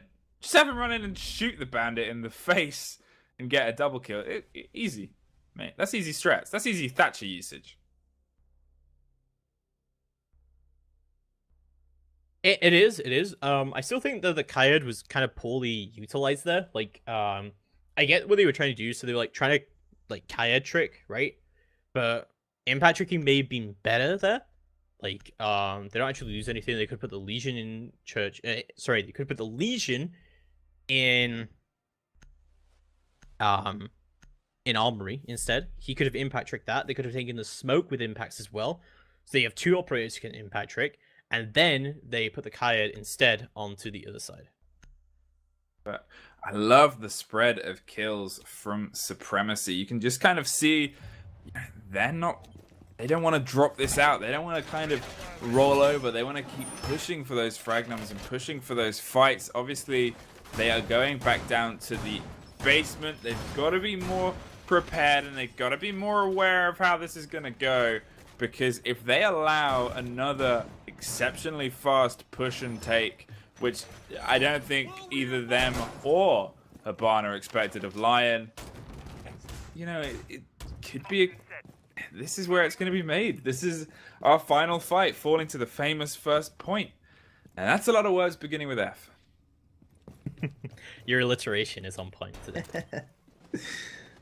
So, overtime match point, it is going to be all rounded up at round number 15 here. This is one of the very few CCS games that has really gone the distance here, but the winner of this round will be the winner of the map, and will secure themselves at least 1 point in this series. That point is going to be worth quite a lot at this kind of stage, especially considering how close these teams are, and I'm pretty sure who's going to win this engagement, or win this map, you know, should put themselves in a pretty good place to try and go for striking distance into the playoffs. So we'll see how the rest of that goes down. And of course, as a reminder of how the league works, we have a single round robin, a best 2, and then we have playoffs at the end of that for the top 4 teams in the league. And Alive will score the first kill of the round, but instantly traded out by Crisco with a pistol whip. What is happening? How did he just get that kill? That's amazing. That was a really good pistol kill coming out from Crisco. So, like, he was using the book, and then he switched to his pistol rather than moving from the book onto the main rifle. So it's kind of interesting, but the book's pistol's really, really powerful. Yeah, blew the man out of the water completely, and dropping Alive is a very big take because we've seen how deadly he can be, and often as soon as he's taken out, everything kind of starts to fall apart for Supremacy. But it is 7-7, and this is where you've got to kind of stand up, you've got to make your kind of place onto this map and onto this series. Obviously, these 2 teams, as you mentioned at the very beginning, they are on complete equal footing, both currently 4th. So this is a very important game to start kind of deciphering who is going to be thrown towards the top of the table as we push into the season, and who is going to unfortunately fall slightly lower. Both of them only with 1 win and 1 draw. Thatcher slowly digging through that castle as Salzam is covering any potential rotation, and we've talked about the speed of Nordik often being where they're suffering, and we're kind of seeing it again. They're still being a little bit slow. Yeah, but they pretty much have everything that they need to still go through this, but Deja still having impacts in the situation is going to mean that he can still impact trick onto that church wall. That's going to be a big hindrance considering they still have the thermite up, they don't have blue control, etc, etc. There's just not the control that Nordik need, but they're doing plenty of work in terms of utility. This castle, however, is still up. Zephyr is going to beat it down, as that Nitro is not going to find its mark, and the revive is going to come through. Still not having the kitchen hatch open. This is terrible. Yeah, you just kind of have a lot of questions about what they're kind of noting as the most important parts of this push and how they kind of synchronize stuff in their movement. It seems like they're waiting for steps to be completed before they can kind of go through with anything, and you know, that's just not working out for them. Poseidon shuts down Shinka now. They're putting Aggression back onto them. K6 finds Zephyr. It's a 4 versus 2. Salzam has found his way onto the point at least, but now goes down to K6. This is GG and GH. Good half. Supremacy come back from a 6-3 to take it in max OT. What just happened? Right at the end of that, a man just runs in against a shotgun and just shoots him in the face. I'm really amazed that the rush that was happening there that was going as well as it did, but unfortunately for Nordik, Supremacy will win out there indeed. Looks like we're going to have a little bit of a break between maps because we've had, probably what you've noticed is a few kind of like production issues, so we are going to change over observers. I'm going to get everyone back into the lobby as soon as possible, but let's just talk a little bit about what we just saw. Are you... Am I right? Yeah, I'm on your left. Yeah, we don't actually know where we are. We're floating in an aether space. You might have also heard that we're in individual ears or speakers for those lucky enough to have directional audio, and I bet that's very weird, like some ASMR Siege stuff, but apparently it's very soothing. I just feel very sorry for the people who only have like one earbud in while they're listening to this. Like a Beatles album. That's what you get. You're not going to hear one of our casting. It's very weird, our back and forth. But, I mean, out of all those rounds, I believe, according to my notes, the diffuser only went down once. There was one successful plant out of all of those rounds. And I think, you know, that's kind of how it's boiled down to, because there was a timeout. There was as many timeouts on the rounds as there were diffusers going down. And it's that final execution where both teams are just seeming to not bring it all together, unfortunately. Yeah, I mean, I did talk a lot about during that game about how quite a lot of it, especially early on, and especially when Nordik were defending, that a lot of it was coming down to these one-on-one gunfights pretty much across the board. We weren't seeing much trading coming out from either side, whether that's a lack of communication or a lack of tactics, because, I mean, you even looking at, like, positioning-wise, that Supremacy during their attacks was really, really spread out. Other than on Gym Bedroom, where you kind of forced to be close together, and they did very, very well on those attacks to get quickly into the site. They had a lot of focus around getting that Jacuzzi ball open, and when it was open, I think everything started to fall apart. I mean, playing Island is a great idea. Not when they're in the bathroom, however. No, I mean, I think there was more times where one of us kind of had a little bit of a sigh, a little bit of a moment of like, okay, they're doing this.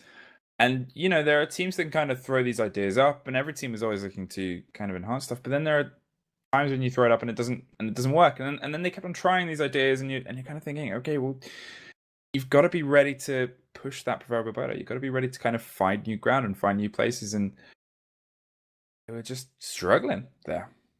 So we are going to throw it to a break while we sort out the new observer, sort out the new lobby, and we'll be getting into our second map of Border soon. So don't go anywhere, stick around, we'll be right back.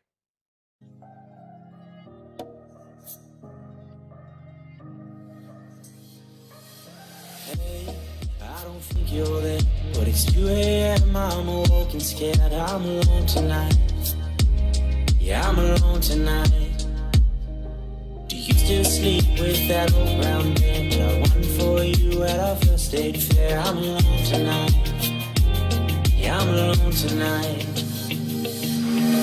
I know some days we all cry, we break down, yeah, we lose our minds. Let it go sometimes. Got to let it go sometimes. I know some days we all cry, we break down, yeah, we lose our minds. Let it go sometimes. Got to let it go sometimes. I know some days we all cry, we break down, yeah, we lose our minds. I know some days we all cry, but let's trust life. Let's just trust life.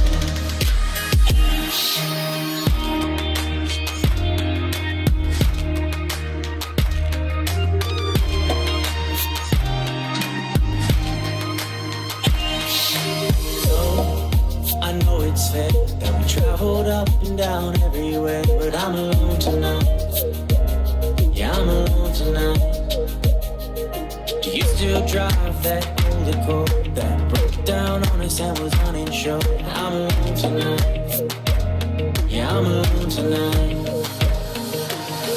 I know some days we all cry, we break down, yeah, we lose our minds. Let it go sometimes, got to let it go sometimes. I know some days we all cry, we break down, yeah, we lose our minds. Let it go sometimes, got to let it go sometimes. I know some days we all cry, we break down, yeah, we lose our minds. I know some days we all cry, but let's trust life. Let's just trust life. In time it all works out. It's nothing to cry about. We always have our doubts, but let's trust life. Let's just trust life.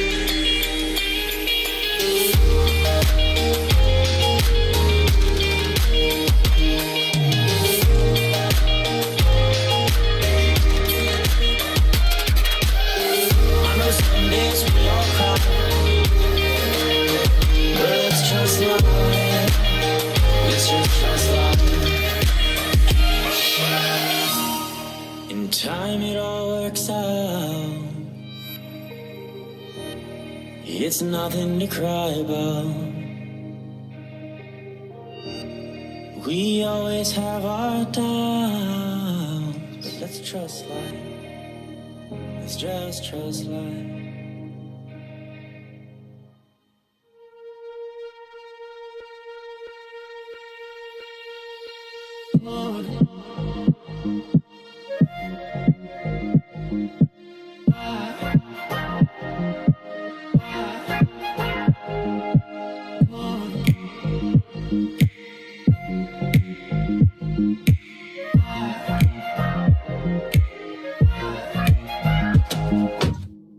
I carried you home, taking all the weight off your shoulders. Now we're all gone, falling into 1 year older. It's funny how our love began when I was sober. Now I stumble in a room where nobody else cares. Now I'm in two minds thinking about you. I'm in two minds thinking whether I'm too kind to give you all of my truth. I'm in two minds thinking. Now I'm in two minds thinking about you. I'm in two minds thinking whether I'm too kind to give you all of my truth. I'm in two minds thinking.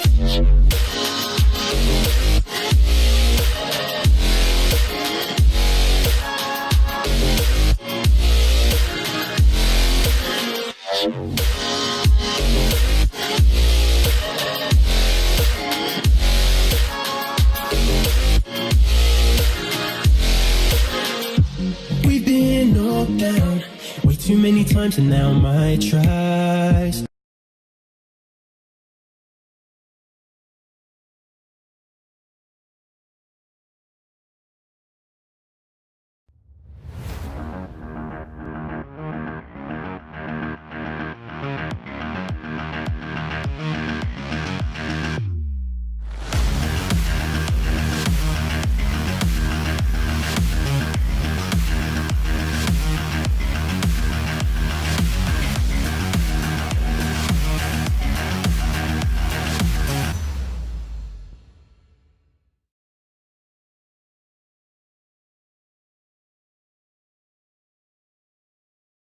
Hello and welcome back to CCS Esports Europe. It's going to be Supremacy versus Nordik Esport. Remember, Supremacy took the first map of Clubhouse in a very, very, very close map, 8-7. I'm Sternup, and I'm joined by the beautiful Captain Fluke.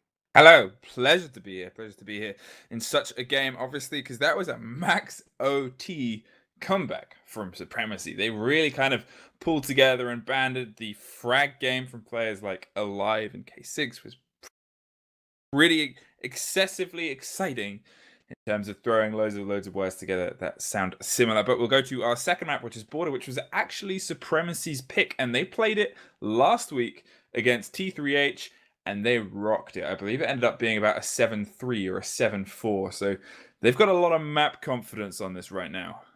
Yeah, there was a lot to be said about the other maps that Supremacy have played. And of course, there was a lot of mistakes that they made on Clubhouse, but I really haven't seen anything similar being brought out on Border for them. They've been doing very, very well. Of course, they are a Challenger League team. And I did kind of bring this point up during the map bans that a map like Clubhouse is very, very strat heavy. Like, you have to concentrate very well on coordination and communication if you're going to get away with attacks. Border is less so. Not so much in that the fact that you don't have to communicate, because of course you do. This is competitive after all. And, you know, there can be communication errors, but a lot of people will know what they're doing a lot better on Border just because of how little it's changed since it came out. And of course, on top of that, how familiar players should be with it. It's a very, very popular comp map. It's been in comp since the beginning, since it entered the pool. And yeah, like, it should just be one of those maps that players are very, very familiar with. And I feel like the advantage should go to Supremacy, especially with people like Alive on their team who really do have that great frag power coming out. So it should go very, very well for them. And it's going to be exciting to see, and obviously, as we said, we have jumped over Observer, so hopefully any of the issues that we have been plagued with so far, they'll be smoothed out, and it'll be nice to kind of get everything when it happens. I know there's a couple of moments in the past game where we heard charges go off, and we're kind of like, well, where is that happening? But I'm excited to see. Border, as you said, is one of those maps that can be so kind of back and forth, can be so electric. The operator bans, I think, will play a big part in how this map gets put together and how this map gets taken. At the same time, you know, what we saw from these two teams was a kind of burgeoning confidence, especially from Supremacy, who on their attacks seemed pretty off it, pretty out of place, but on their defenses, when they were free to move around and take control of parts of the map and keep the battle going, it was great moves to see from them. Yeah, that's definitely very true. And, you know, a lot that comes out on Border is, of course, you can play around with it quite a lot. There's, like, as I said during the map bounces, quite a lot that you can do here still. There's still quite a lot of creativity that can come in. It's a very kind of fluid map. And now we've got new operators that can be on it now. We've got Nomad and Kayed. We didn't really see that coming out from Supremacy, and I was kind of disappointed that they didn't bring any of the new operators, but we did see it quite a lot from Nordik. So I honestly would think that a Nomad ban should come down here from one of the teams. I don't think Supremacy is going to ban it. I think they're just going to go with their shield ban again. So we'll see how it goes down as we do get into Border, Supremacy versus Nordik in our final map of the day. Don't forget, Unnamed have forfeited their match, so we will not have another map today. Hope this one is exciting as the previous map was. Now, as you probably very rightly called, I think we can write Clash and Monty off of this. Not 100% sure what Nordik are going to go with. Obviously, they kind of struggled a little bit, but there's Hibana is taken off the table. That's fair for starting. I mean, their defender, I think, is going to be the curious ban here. Yeah, it definitely could be, but there we go. I think we're just going to see Clash come out Yes. from Supremacy. I think we're going to see a Mirror come out from Nordik. These bans really aren't that surprising. The Hibana is kind of interesting. I honestly think from Nordik that might be a target ban against Lion, because we've seen Lion do so well on Hibana. Like, he just gets into the site and he killed 3 people on Hibana. On Hibana! Like, how do you let that happen? And I feel like, you know, he has good fragging power. You don't necessarily need the Hibana for Border. There's a lot more you can do with it, so that's kind of why I think that's still going to be, like, a utility ban on Border is going to be a Thermite, right? It's not going to be a Hibana. I can think of plenty of things you can do here without using Hibana. There's also plenty of NA teams I know who do not like bringing Hibana on Border as well. So I don't think the Hibana is really going to affect too much. That is probably more a kind of specific pick. We'll see how it goes down. I'm just kind of thinking about that Thermite ban. It's still kind of weird, but Supremacy are going to bring the operator. That are going to bring the Nomad. I am so happy to see Nomad. I love what teams are doing with her from the very brief glimpses we've seen. I know a lot of teams talk about the possibilities of her being must bans on certain maps and how that can kind of translate. And I really, and you know, I will say part of it is obviously for the first time we had that new operator hold, and because it was the first time, it was a 6-month hold instead of the now 3-month between new ops coming into the comp scene. But at the same time, like, this is it. This is where we're going to start to see stuff change. We saw a bit of Kaid in the previous map. We saw how that can be utilized on those hatches and those wide points. Let me see some Nomad. Let me see some fun Nomad stuff. Please K6. I'm requesting a formal fun Nomad stuff. Formal requisition of fun Nomad stuff coming through from Captain Fleet Quill. We'll see how exactly that's going to work out, and we'll see exactly what people want to do here as we see the Valkyrie get through the bans, which, you know, at the same time that we do often see a Valkyrie get through the bans, we don't really normally see a Valkyrie and a Pulse being brought through, and something that Supremacy were doing quite well in Clubhouse is kind of playing quite heavily around C4s. They were using their info quite effectively, and looks like Nordik have somewhat picked up on that tactic, as they're going to go for events defense. Yeah, I mean, obviously, the amount of C4 and information-based kills that we saw in the previous map, there is an instant battle between that IQ and both the Pulse and the Bandit of finding themselves kind of battled over that one connector wall. Castle's still reinforcing stuff opposite side on the Teller's side of the map, and K6 is looking to just clear out any potential roam upstairs, but you know, Supremacy, they're already putting pressure on. I love the fact that IQ is bought. I know I commented on it quite a lot in the previous map that I think there were points in the game where both teams could have done with her, but I'm excited to see how this starts to translate. And nice moment there from Alive to take that C4. Great attentiveness as Dijus shuts down Lion, and that is the mute taken off, which isn't the biggest loss, assuming he's done his job, but all of them are suffering bullets. Dijus with a second, and the Pulse take. That's half your information gone now. Yeah, half the information gone as Alive's gonna get in there. There goes Zephyr Alive with another one! Shinka is gonna take... Well, he's gonna get taken down, sorry, as Crisco could be the only one left alive. Still has a Nitro Cell remaining, however. He's no mute jammer, but he is gonna get droned out, but Alive just gets destroyed. And Crisco's left alone. The plant is gonna start going down from Poseidon. They know where he is. They know where the plant should be going down, but Crisco's still holding on as well as he goes for the prefab at K6. He ends up winning the gunfight and takes it down. Supremacy take round number 1 on border. Wow, that was exactly what I wanted. I wanted this fire. I wanted this ferocity, because at the beginning of the previous map, both teams were slow. Both teams were kind of like, you know, they were a bit on the back. They weren't kind of putting the gas into it. And Alive, especially at the very beginning of the game, wasn't finding those frags. And then both teams started to come alive, especially Alive, filling up the name. If I say that word one more time, I'm going to probably go mental. But it was everything you wanted to see, and I really wanted that heat to carry on onto this map, because this is one where confrontations can happen from such tight angles. They can happen so quickly. They can really just close down in a much smaller space between your roamers and between your kind of anchors and your holds and your spread out, that I think we're going to see so many of these trades throughout this game. There's 3 ACOGs from Nordik right now. Mate, bring them. I want to see 5 ACOG loadout. You want to see the Fabled 5. Can you Is it do possible? that? I don't know, actually. I'm thinking now back to the bands.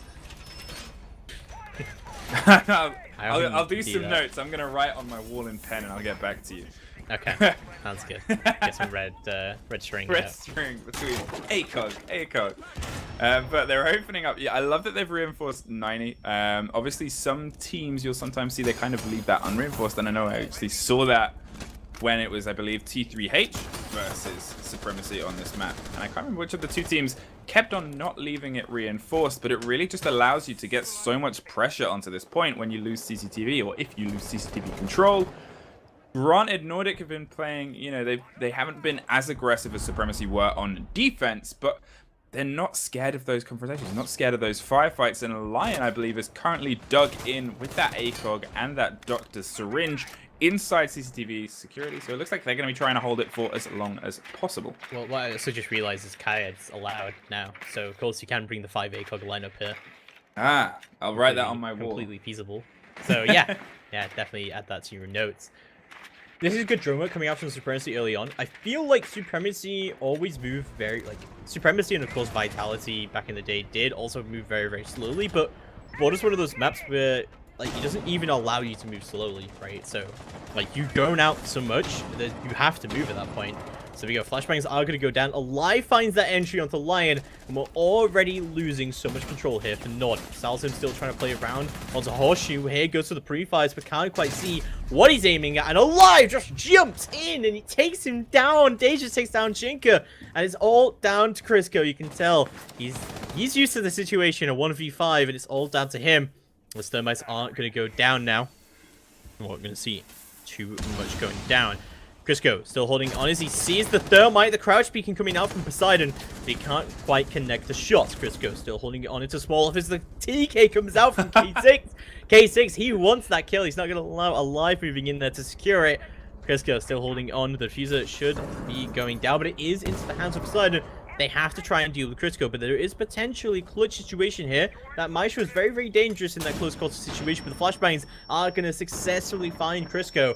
As surely the diffuser should start to come down shortly. Oh, the Nomad charge just sends Crisco flying. He's going to get yeeted back into the small office. And finally, the diffuser is going to start to go down. Great rotation coming out from Poseidon there to not throw the round. And Crisco still holding on. The diffuser goes down successfully. And now Crisco is not in a good situation. The time is going to start to move against him. He's going to go for the pre-fires. Desperately trying to find a pick here as everyone tries to peek him out. But all he has to do is just wait patiently, and there we go. K6 from Metal is going to take him down. Beepers is going to be secured by K6. He's going to get the final kill there. There we go. Supremacy going to take that second round of attack. They're looking very, very good on border all of a sudden. That's exactly it. As I said, this was a map that they had a lot of map confidence coming into this game from. They've just taken a map. This would be their second win in a row, which is a great position to be in, especially when obviously we've had some unfortunate swap around of teams with some being unable to complete the rest of the season. You've got to kind of set your tone for the new boys. You've got to kind of say, well, no, we were here. We're a team that has history. We're going to start getting our wins. And this is it. This is the Supremacy that we want to see. They're against another old school team from the tournament for sure, but both of them are currently sitting, as we said, exactly the same points. Nordik need to pull this back to a draw. They definitely do need to do that, indeed. We're going to move through into round number 3. Nordik still attempting this upstairs defense. This is their second time in the row to do this. They're not looking so hot here. And really, there's just been no trading coming out from Nordik. They're coming out with some pretty basic strategies here. Things that obviously are very aware. That's not good, Salzim. As, you know, like, Salzim. This isn't ideal. This is not helping my case here. We're just gonna move past. The cameraman's not gonna embarrass him anymore with that one. Which is a shame, because I think that could have been lasting a good more 5 minutes. There's some like pretty basic stuff coming out here. Maybe that's not everything that's going out here for Nordik. They are losing a lot of their one-on-one gunfights, whereas in Clubhouse they were winning quite a lot of them very early on. There's not really just been any trading coming out from them. There seems to be a big lack of information coming out here. Well, I'm not so sure. It's one of the problems that we've kind of seen a few bits. Obviously, in the previous round, they went 5-1, I believe. There was only one person left standing. You can see Alive again. It's just droning for tissues underneath. Curious about that hole. Maybe curious about why there's no Valkyrie cameras in it. And it's probably because they're underneath it. But you can see that they are generally trying to hold office here as well. I believe two ACOGs potentially just keeping an eye across it. Nobody is playing on this kind of staircases. Both Eastern Metal are completely unreinforced. His use is free to move straight into CCTV and not find any kind of threat or anything kind of stopping this push. And they're just kind of being given so much land to use by Nordik. Oh, how do you lose that? Taz is going to go down to Lion as he just wide peeks him onto the metal stairs. The Blackbeard really has not done much at all for Supremacy, and that is just not good. K6 is going to take Salzam off the board, however, and turn it into a 4v4. That's also Nitro off the board.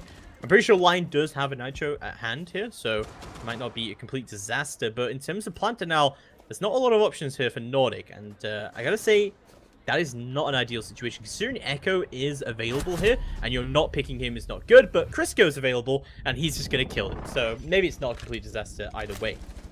Oh, that's exactly it, really. I mean, we talk about that Blackbeard and how it's not really doing much, and it was something that I mentioned a few times in the first game as well, where the Blackbeard was always just seemed to be... wasn't really doing much for the lineup. And you can always talk about players who can bring a lot to the Blackbeard and what they can kind of do and what they can hold and what they can push, but when it's not working to the degree where they're getting into firefights like that, so it takes Crisco and they're still losing the firefight, you got to change it up. Poseidon finds another one in Shinka now. The attackers have got back health control as they start to push against Zephyr, who is dug in that office fountain connector. Just pre-fires and pulls away as utility and flashes start to come through to try and force him out. And is not going to take the fight on those grounds. Going to pull back so they have Lion ready to do any kind of potential counter trades. Lion obviously playing on half health after his many confrontations throughout this, but you can see they are really wanting to shut this down. And there goes the wide movement from Zephyr. Takes a huge amount of damage. Thermite is going to open up those sight lines and connector walls against it as well. There's K6 finally putting the Jaeger out of his misery. And yet again, we find ourselves Lion, though, finding a frag in and amongst it. 2 versus 1. It's not over yet, but the Nomads go down and he's Nomaded into a wall. And what a way to go! Nomad just puts you into such an unwinnable situation. Like, what was he supposed to do here? That is just horrible to deal with. It's bullying to some degree. It's, you know, and that's why I want to see not more bullying. I want to see more of those kind of plays where you force them. Because you want to see more bullying. We're an advocate for bullying. That's in Siege only. What I want to see more of is I want to see more situations where they're forced to come up with new ideas just from the placement of a gadget. And I think that's what Nomad kind of does, because everyone always talks about, you know, defender traps and how you kind of see a Maestro cam and you've got to throw how much utility at it. You see whatever. And attacker gadgets now, what we're starting to see from Nomad and then from Gridlock when she eventually gets released into comp scene, as well as they're forcing defenders to have to start thinking about how they can counter those active gadgets and how they can counter things that they are seeing getting put down in front of them, because you got to think of your options in a situation like that. Do you try and push past it as he did? Do you try and just take it out? Do you go for a big rotate and lose so much time? It's forcing another level to this game that already has so many levels, and I love that that's a difference we're starting to see. So, to sum up, you love bullying. Moving through into round number 4, we are going to see yet again the Nomad that, as you say, it's been very effective so far. And Nordik still haven't got an answer to it. And again, they really don't have a lot of plan to now. I'm pretty sure that Lion is bringing Nitro here. If he's not, then I'll be very disappointed, because there's a lot of barbed wire already on the table. We'll see how exactly this worked out, but... Oh, wow. Great pre-fire coming out from Shinka there. As Tax is going to face his doom. No Dockerby calls going out today, as Shinka is still going to be holding down where he can onto that CC entrance. Great angle coming out from him, of course, as East stairs control is now achieved by K6. Tries to move down and sees what is actually going down below. They know that someone is in customs right now, and Alive is going to try and clear him out as well. And Alive is the one who does find the kill onto Lion. So there we go. That bandit is pesky and dealt with, and Alive finds another kill. How does he do it? Zephyr is out of it. And now it's a 4v3. Looking very good for Supremacy, because now they have downstairs control. Now the Nomad can start to move in pretty much unopposed here. Not really going to matter too much about what Rook wants to do here near triple, because it looks like it is going to be an armory push. Although this is kind of weird from Supremacy, because they seem to be frag hunting quite a lot. And Alive down below is looking to try and clear him out. I wonder if he's going to actually use his Ash Charge here. Looks like Zofia charges are going to come out to start with. He just go for the peek. He sees him Canadian. They go for another push. They open up the wall into Canadian. He's still convinced he's there. There's no info coming out, but Dejas doesn't go down for it just yet. They gotta know he's rotated out. Another Zofia charge goes into Canadian. That's gonna confirm that he's no longer there, but he's still playing the officers. There's not a lot of options anymore for Shinka. Well, that's it. And you know that you say they're looking for these kind of frags, and I think that's been one of the best parts of their game so far. It's just the way that they are trying to. They're taking the fight. As I said, they had more aggression in the previous map when they were defending than when they are attacking, and I'm really glad to see that kind of carry across to their attacking game. And yes, Border is a more compact map. It's got a lot more kind of ability to do these quicker rotates and these close downs and swing your aims across each other as long as you're not too spread out. And I think it's fantastic that we're starting to see that from Supremacy. Tissue's suffering a little bit of damage across that east balcony, but there is K6 finding another. Salzman finally shuts down Alive, who again has been having a stormer of a match, but it is yet again down to just a very injured Maestro. And that Valkyrie there holding the same point. Crisco's keeping the long angles down from deep within. We have yet again Valkyrie, or an operator, buried close against the Archives wall there. The ADSs are ready to catch any potential throw-ins. Zofia is itching for this. There is a C4 still in pocket. Zofia just goes for a knife by the looks of it, but it is shut down by Nordik for the first time, taking a round.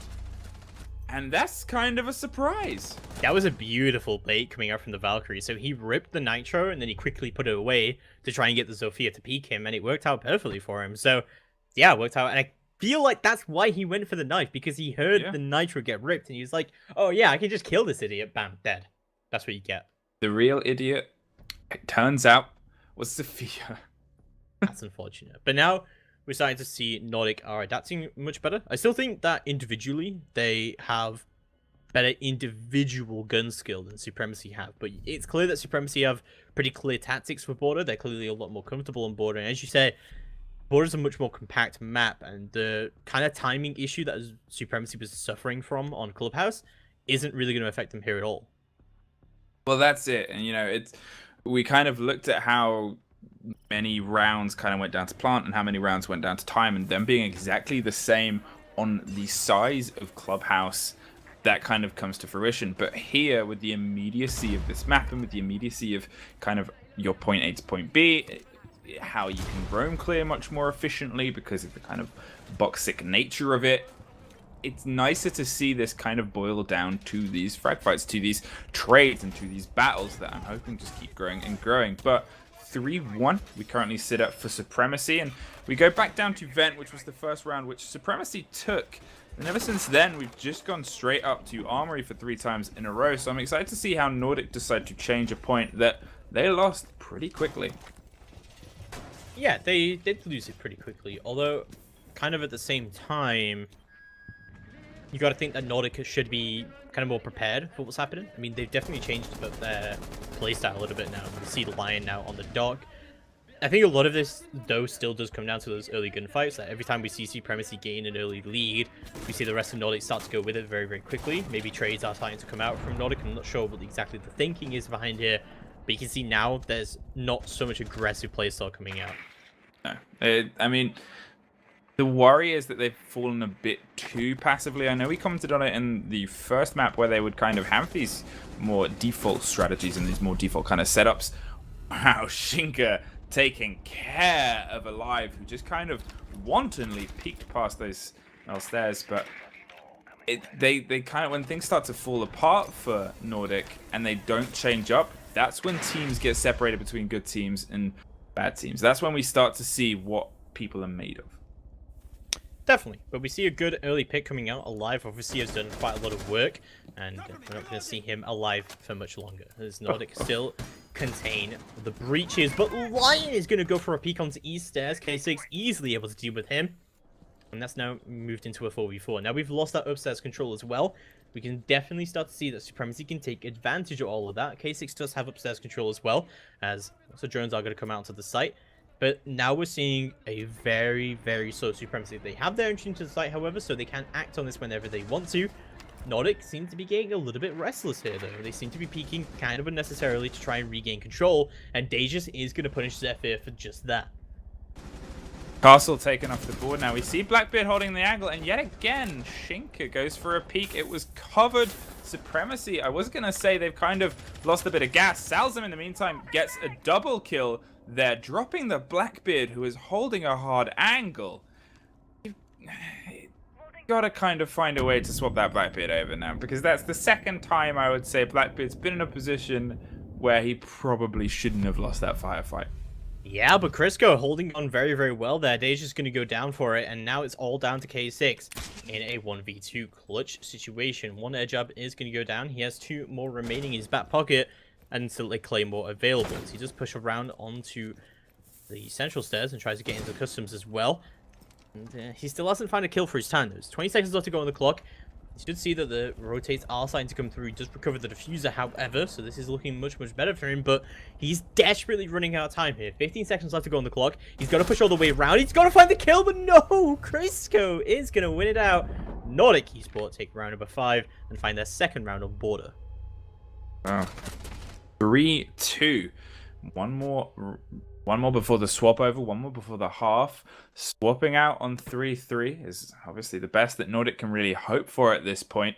But to be fair, their attacks were when they kind of struggled against Supremacy. Supremacy's defense was electric points, and obviously came through for them throughout that very end half, bringing it down from a 3-round deficit. So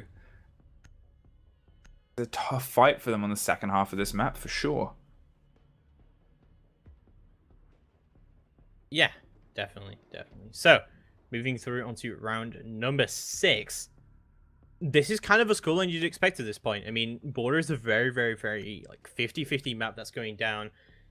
You kind of expect it to be very, very split. There is the Kayad coming out now, of course, for the very first time from the defense.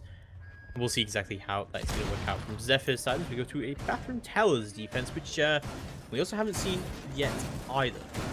No, and obviously, generally, the way to hold this, you've got to throw a lot upstairs. You've got to keep that hatch covered. You've got to kind of keep that officer's control.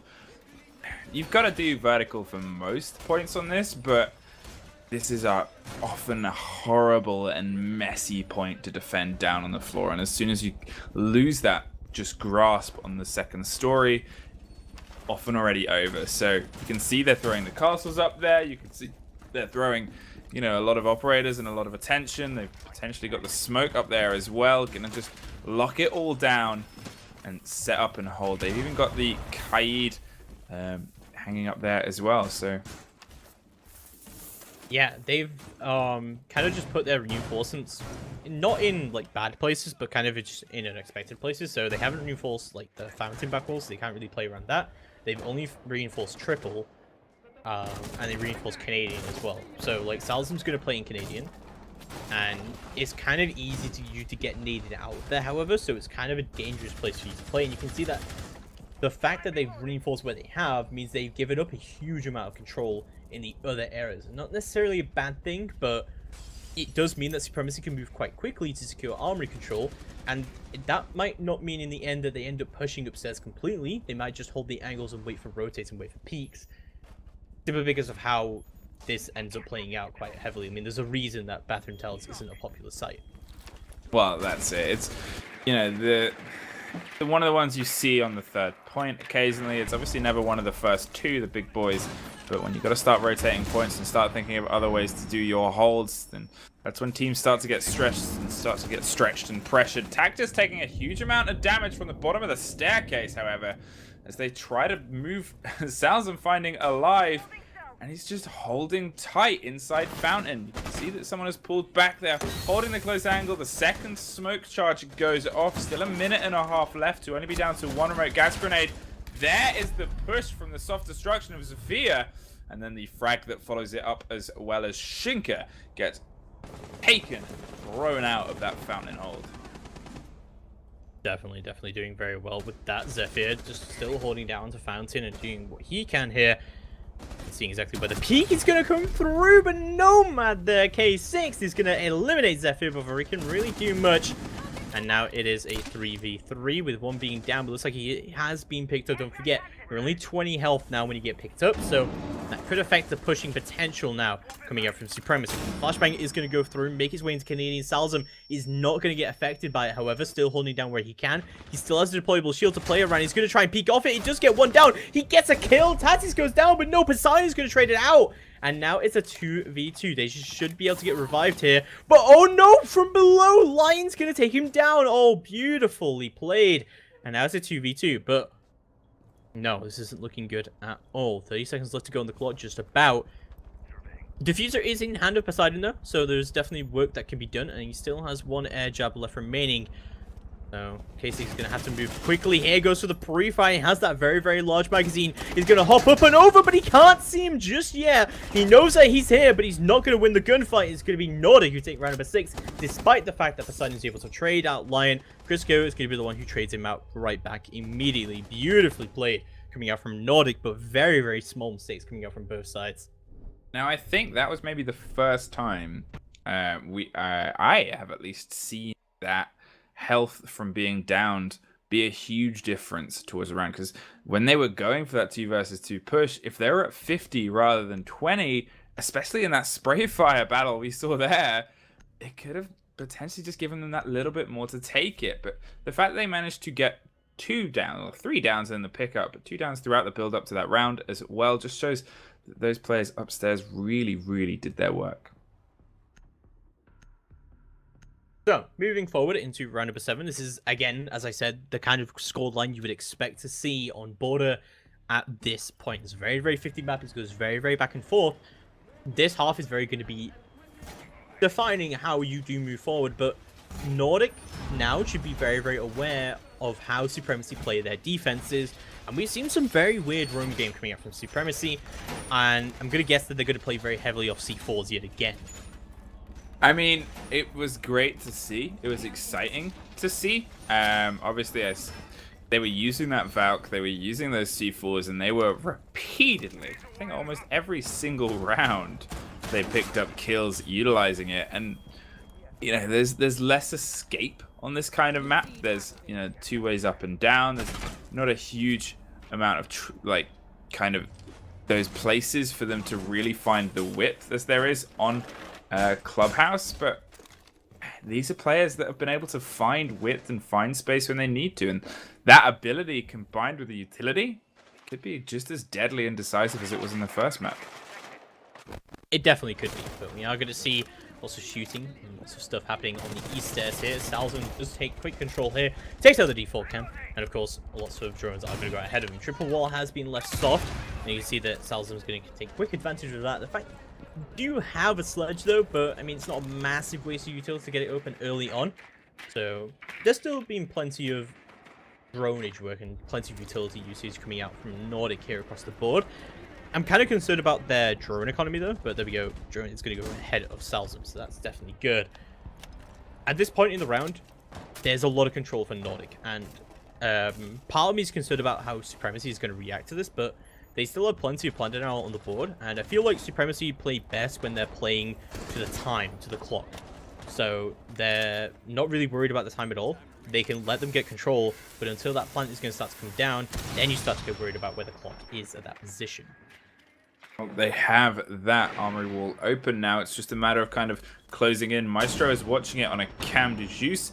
Is going to get attempted to be flashed out to go off, and neither of them get him. There's the grenade cooked as well, and it's going to go all the way back into the fountain and actually take one of his, no, maybe both of his ADSs and go, well, hang on, this is where they're doing it, but is actually struggling to get the second and realizes, okay, I can't just keep messing around with that. One is good enough for now.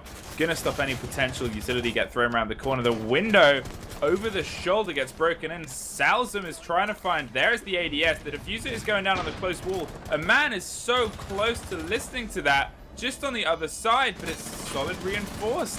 Couldn't stop it. Finds the peak hole. There is the juice and Tactics finding one, shutting down Salzam, who did get 2 in and amongst that. Tactics on such a low amount of health. Lion finds it an easy sweep up.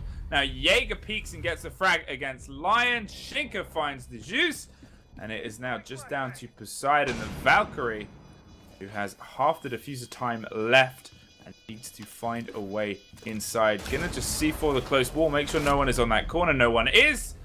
Zephyr is on the wide and shuts down that MPX. A really great attack from Nordik there. I mean, they made great usage of the fact that there was no echo. There wasn't a huge amount of plant now coming out there, and I get the feeling that they were not aware that the plant was going down. No. Obviously, they had the one heavy reinforcement on the close corner wall, but then the other one was unreinforced. Did pick a frag straight away on it, but you know, it's one of those issues where they just could not react. I say could not, they did not. They did not react to the fact that the diffuser was going down, whether that was a lack of information, whether that was just them not really listening, maybe struggling with pressure or misinformation. You never really know why they don't do things that seem so close. I really think that an echo is really, really good here, and I'm surprised that there's no one running it right now.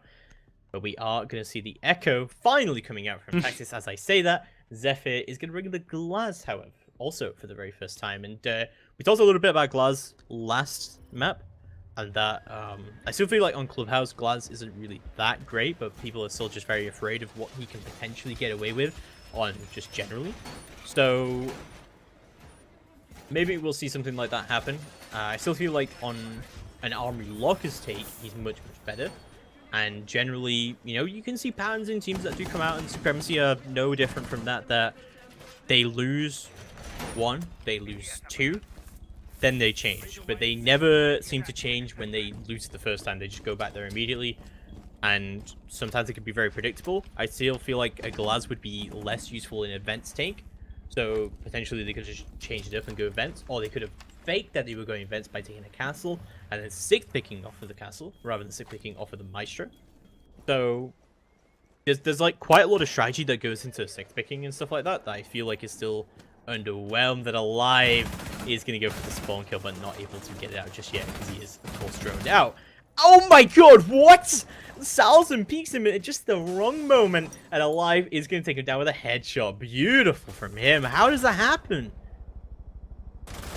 Hey, Alive has been doing a lot of things where I think viewers, teammates, and opponents have all been going, holy hell, did he just do that?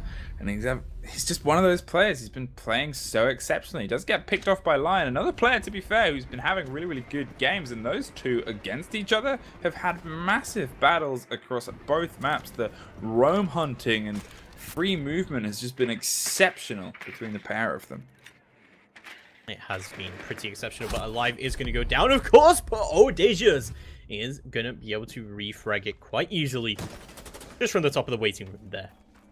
Lion is going to go down. That's nades off the table, so that's quite a lot of utility already off the board here, as Nordik looks to try and drone and to try and recover this round. Of course, Crisco is going to recover his drone, and it feels like they are going to change their attack up, and yeah, they are going to go for an armory push instead of an office push, and that is why that drone was recovered by Crisco. I wonder if he's going to go below now and try and open up a little bit more vertical play.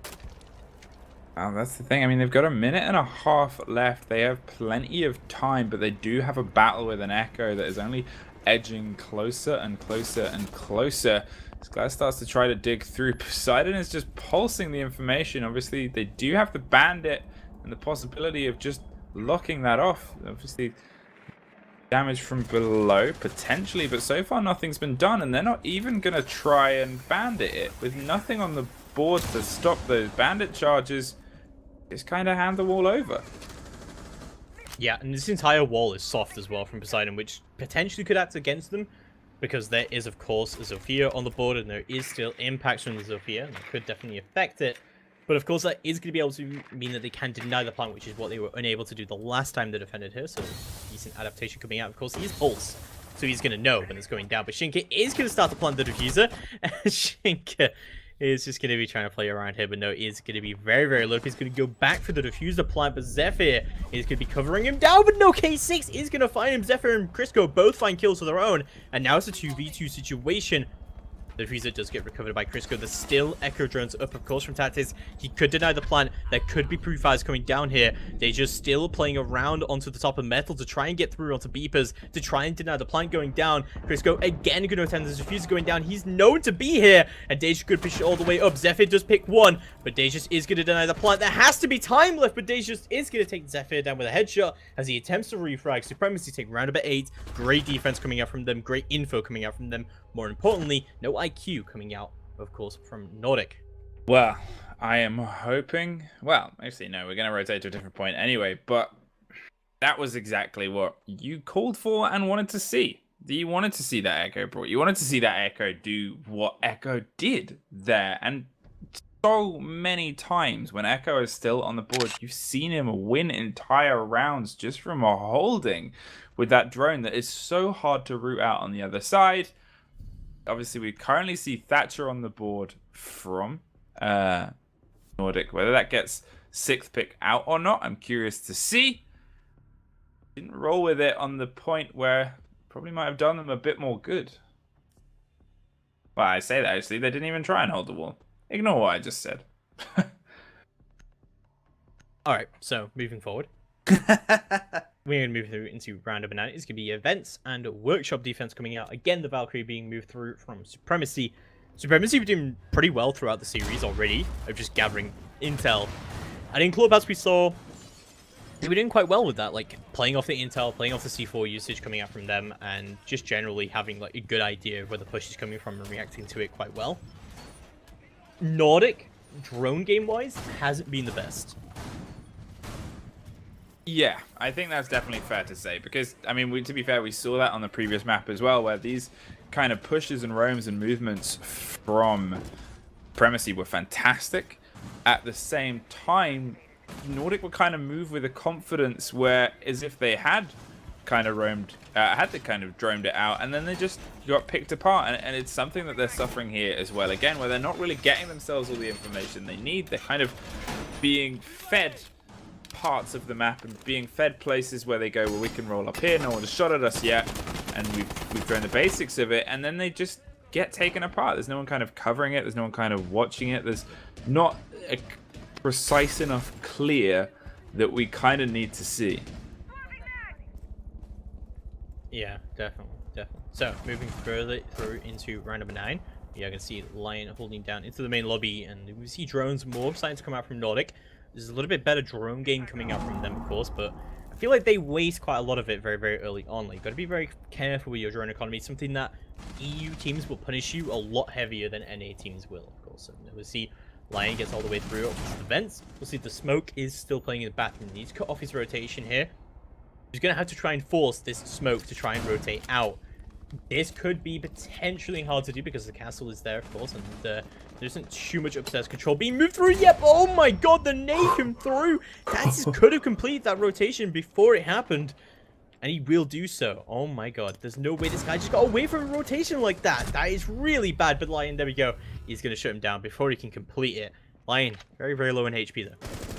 Oh, that's exactly it. This is the suffering we've kind of see them do. Nordik, they'll take these battles. Crisco shuts down Jus as well. That is Smoke and Lesion off the board. They are 2 operators you just do not want to lose with a minute and a half left. K6 finds Lion at least to start putting some dents against Nordik with Sledge taken off the table, but they do obviously still have Buck, they have Ash, they have so much soft destruction capabilities and possibilities to hang around and flaunt that upstairs control. Alive, who is having a monster of a game that is refusing to end, takes care of Salzum creeping up those back stairs.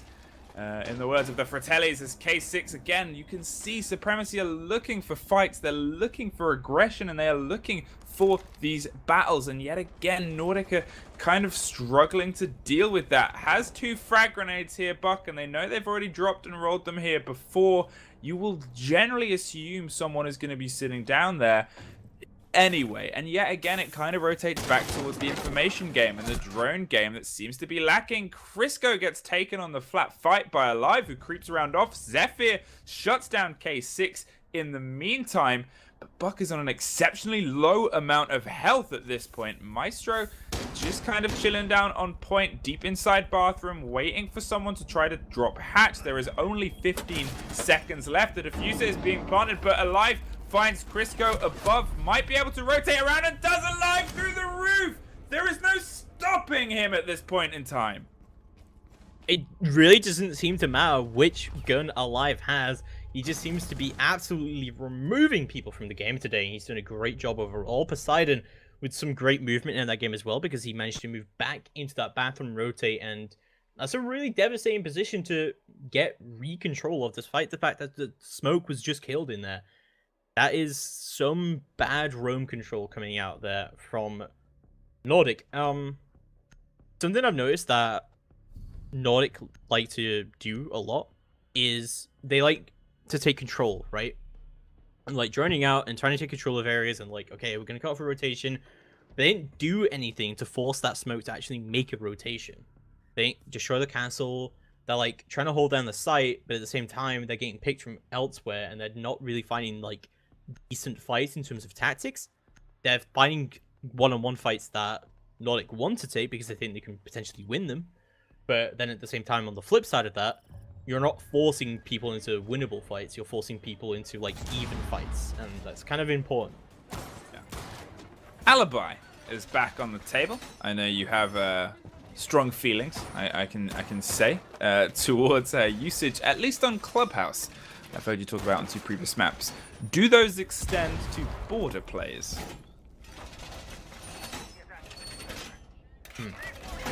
That is definitely interesting analysis. Well, I'll leave you with that thought. Glad to see Echo is back on the board as well. Obviously, we've seen already the influence Echo can have, and yet we're still not seeing any kind of IQ, any kind of thought from Nordik in how to kind of play against that. The first time they did, to be fair, they didn't even have a Thatcher, so it's nice to at least see something to roll against those cams as they go from that valley start. It looks like they very quickly want to push against the Alibi and holding CCTV and security. Whether their information game plays into their hand a little bit better than previous, I guess we are going to find out. But Salzam is wasting no time. Again, picked up on that Ash. Gonna drone ahead for themselves here. So Ash is actually doing some of her own drone work, which is, you know, it's nice to see Ash carrying her own burdens. Yeah, well, Lion and Salzam both pick up kills very, very early on. Some very aggressive players coming out there from Supremacy, but they are going to get punished for it. I mean, you're already losing a lot of your planted island, including your Echo is down already. K6 is off the board. Lion just take control of the upstairs, but Dejus is going to store back. Salzam's out of it. That's only the Ash off the table. Alibi is actually winning that gunfight against the Ash. That is something you don't see every day. No, that is definitely true. She goes for a run out, see if anyone's playing on the other side of detention, but no bites. Alive again. Really been a man of the match so far. Chilling in waiting room, creeping his way around, making sure he might be able to catch another one. Alibi is being slowly and steadily threatened. Obviously, there's only 2 of them left against 4, which includes 2 big soft destruction. So they've kind of got to hand over control. Unfortunate time to pull away from the ADS, but that is a sentence said a lot in Siege. Dejus shuts down Lion. In the meantime, Zephyr actually closes it down because Jaeger had been found on the opposite side. There was some pretty big gambles done by Supremacy very early on during that round. Like, they're pushing onto East Stairs, they're pushing people in offices, they're pushing, and they're stopped immediately in their tracks. Like, 2 deaths going down that early and losing your C4 that early, those are things that should not happen. Now you lose upstairs control, now all of a sudden your Echo's dead, now all of a sudden it's a 5v2. It's just all gone wrong pretty much immediately coming out from them. I'm not sure overall with the players from Supremacy, but they really need to chill out a bit. I mean, I really always thought that Supremacy do the best when they have everything available in those last few moments. We've definitely seen that already coming out from them. When they have that like great utility up, like having the Echo up late game is so devastating to an attacker. And yeah, I still feel like Supremacy's playstyle is acting against them in a way, but at the same time, you could also say that Nordik are being a lot more patient than they normally are here. Well, that's exactly it. I mean, what we saw when Supremacy were at their strongest, I could say, at least in the previous map, was based around Alive finding those fights in places he really shouldn't be, maybe getting a frag sometimes, maybe not, putting damage in, and then rotating off and moving and hitting them from somewhere else. And granted, this is, as we said, a bit of a harder map to do that on than Clubhouse is, because of the kind of width and the depth that Clubhouse has across those many, many levels. But at the same time, they're kind of throwing a lot away. They're throwing a lot upstairs. They have this setup that worked pretty well for them previously, but it did come down to the 1 versus 1 firefight in the final dying throws of the round. Supremacy, as you said, they kind of got to just take their foot off the gas a little bit. They've got to find a bit more stability in these defenses, because as soon as they start losing those wide picks, as soon as they start losing those wide positions and not throwing themselves away, but picking fights they maybe shouldn't, that's when things go wrong. You can see here, Lesion is already creeping up. Here's Alive. He wants these fights. He finds one. He finds two. Alive is on fire on this border. Again, that is really bad timing coming out, but also really poor drone work. I mean, they should know that Alive is around that area, and he's just been throwing them away. He's just been deleting people from the game the entire series, and just acting on that kind of impulse that he did. Yes, that's an aggressive play. Yes, yeah, he probably shouldn't be doing things like that, but he just got 2 kills out of it, so you can't exactly argue with the results. But you saw from Supremacy when they tried kind of a similar gamble, it did not work out for them. So this match, all the series, has definitely gone through to these kind of 50-50 gunfights. Well, here comes a much weakened attack now. They still have the soft destruction. They have the hard destruction, at least. They have the Glaz, which is rare, not been seen so often. We heard Glaz fire a couple of shots into the shoulders. Poseidon shuts down Zephyr with the C4. Actually, the first C4, I think, maybe the second C4 actually kill we've seen on this map, compared to the hundreds we've seen. And a Claymore takes Poseidon as well. There is Crisco at least biting their overconfidence in the behind as he starts to put pressure against officers. Pre-firing there. Almost caught the shoulder of a man a little bit further wide than he did, but you can see somebody, I'm assuming that is Alive, is creeping at the bottom of that staircase on East. Still great work being done by Nordik overall. They're trying to make their way onto the site and trying to see what they can do here exactly, but it's 5v2, well, 4v2. In this situation, you really just got to make a play. That's not the play you should make. Dejas is going to remove Crisco. The attempted refrag does come through, but K6 is right there, ready to support them. Shinka goes down, and Supremacy put themselves onto series point. Well, the previous map went to overtime.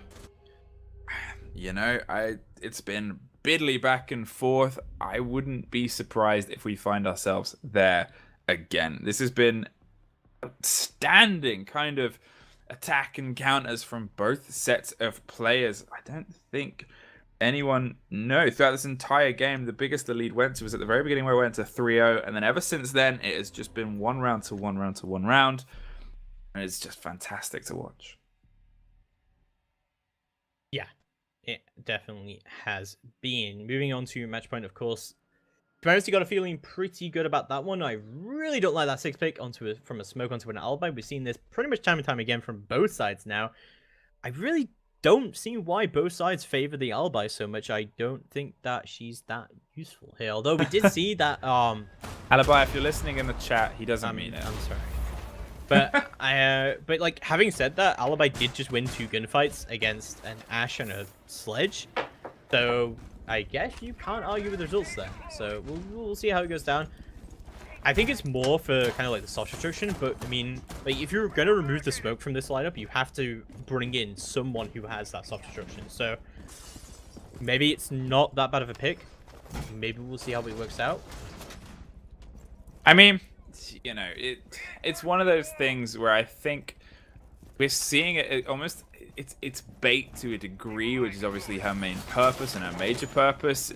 But the way that these guys have been playing across both games, the diffuser has gone down a total of 4 times so far. And I think it kind of sums up that they're looking at these fights, looking at these battles, looking at these kind of picks against each other. And it's putting the spokes through the wheels of the enemy. It's that which we're seeing much more common amongst these guys.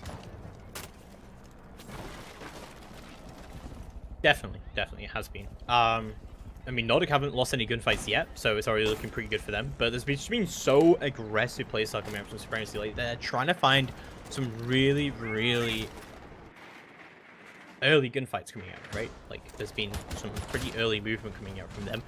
And there we go. Thermite charge is going to go down onto the armory wall very early on. And we'll see exactly how that's going to work out. But they have a lot of early control, and getting that early pick as well. Lion onto K6.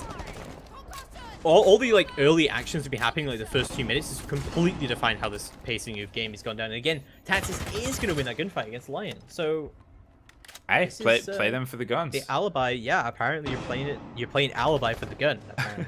Hey, that's what we like to see. But Alive holding those bullet hole angles, wanting them to kind of enter via our armory and just maybe pick off one. Well, it's Alive. Could be, you know, pick off 2 or 3 with how he's been playing. DeJuice is trying to creep up those back stairs on Metal, but no, just going to actually leave a Legion there. You can see them all dotted around. He's having a lot of time to kind of hold this waiting room, which is a big, terrifying open space to keep control of, especially when you're playing on the other side of this castles. Shinka shuts down Alive with a fair bit of damage actually flowing onto Zephyr through that firefight, but that is themselves with a lot more vertical control, minus the Legion, who is still creeping around that eastern wall and eastern side. But they have a minute left, a minute to try to bring this to overtime. And when they have struggled and when Supremacy have played exceptionally well, is in those dying throws. So they've got to start making their moves soon. Yeah, no, it's definitely been interesting. Dejas has managed to move his way, however, into the offices to try and secure this control back. They're not in a bad place here, but without a smoke here, you don't really have any plant denial. So the vents take could be very, very straightforward here. Just cut off the rotate from upstairs, and you're pretty good here. You don't even need the smokes to go for the execute. And of course, they have now Thatchered that Maestro cannon that's completely denied any plant denial they might have, any info. And of course, Shinkas can start putting it down. But Tactics, oh my god, he is just hiding in the rest spot there. He gets a triple kill out of it. What just happened? Oh my god, I didn't even realize this guy was here. Beautiful. Just, wow, maybe Alibi is just a play here. Maybe Alibi is the reason you just win rounds like that. That is actually amazing. So overlooked in terms of choosing them on a roster that they just let her sit in the corner and walked right in, and she gets a 4K in that final round. I think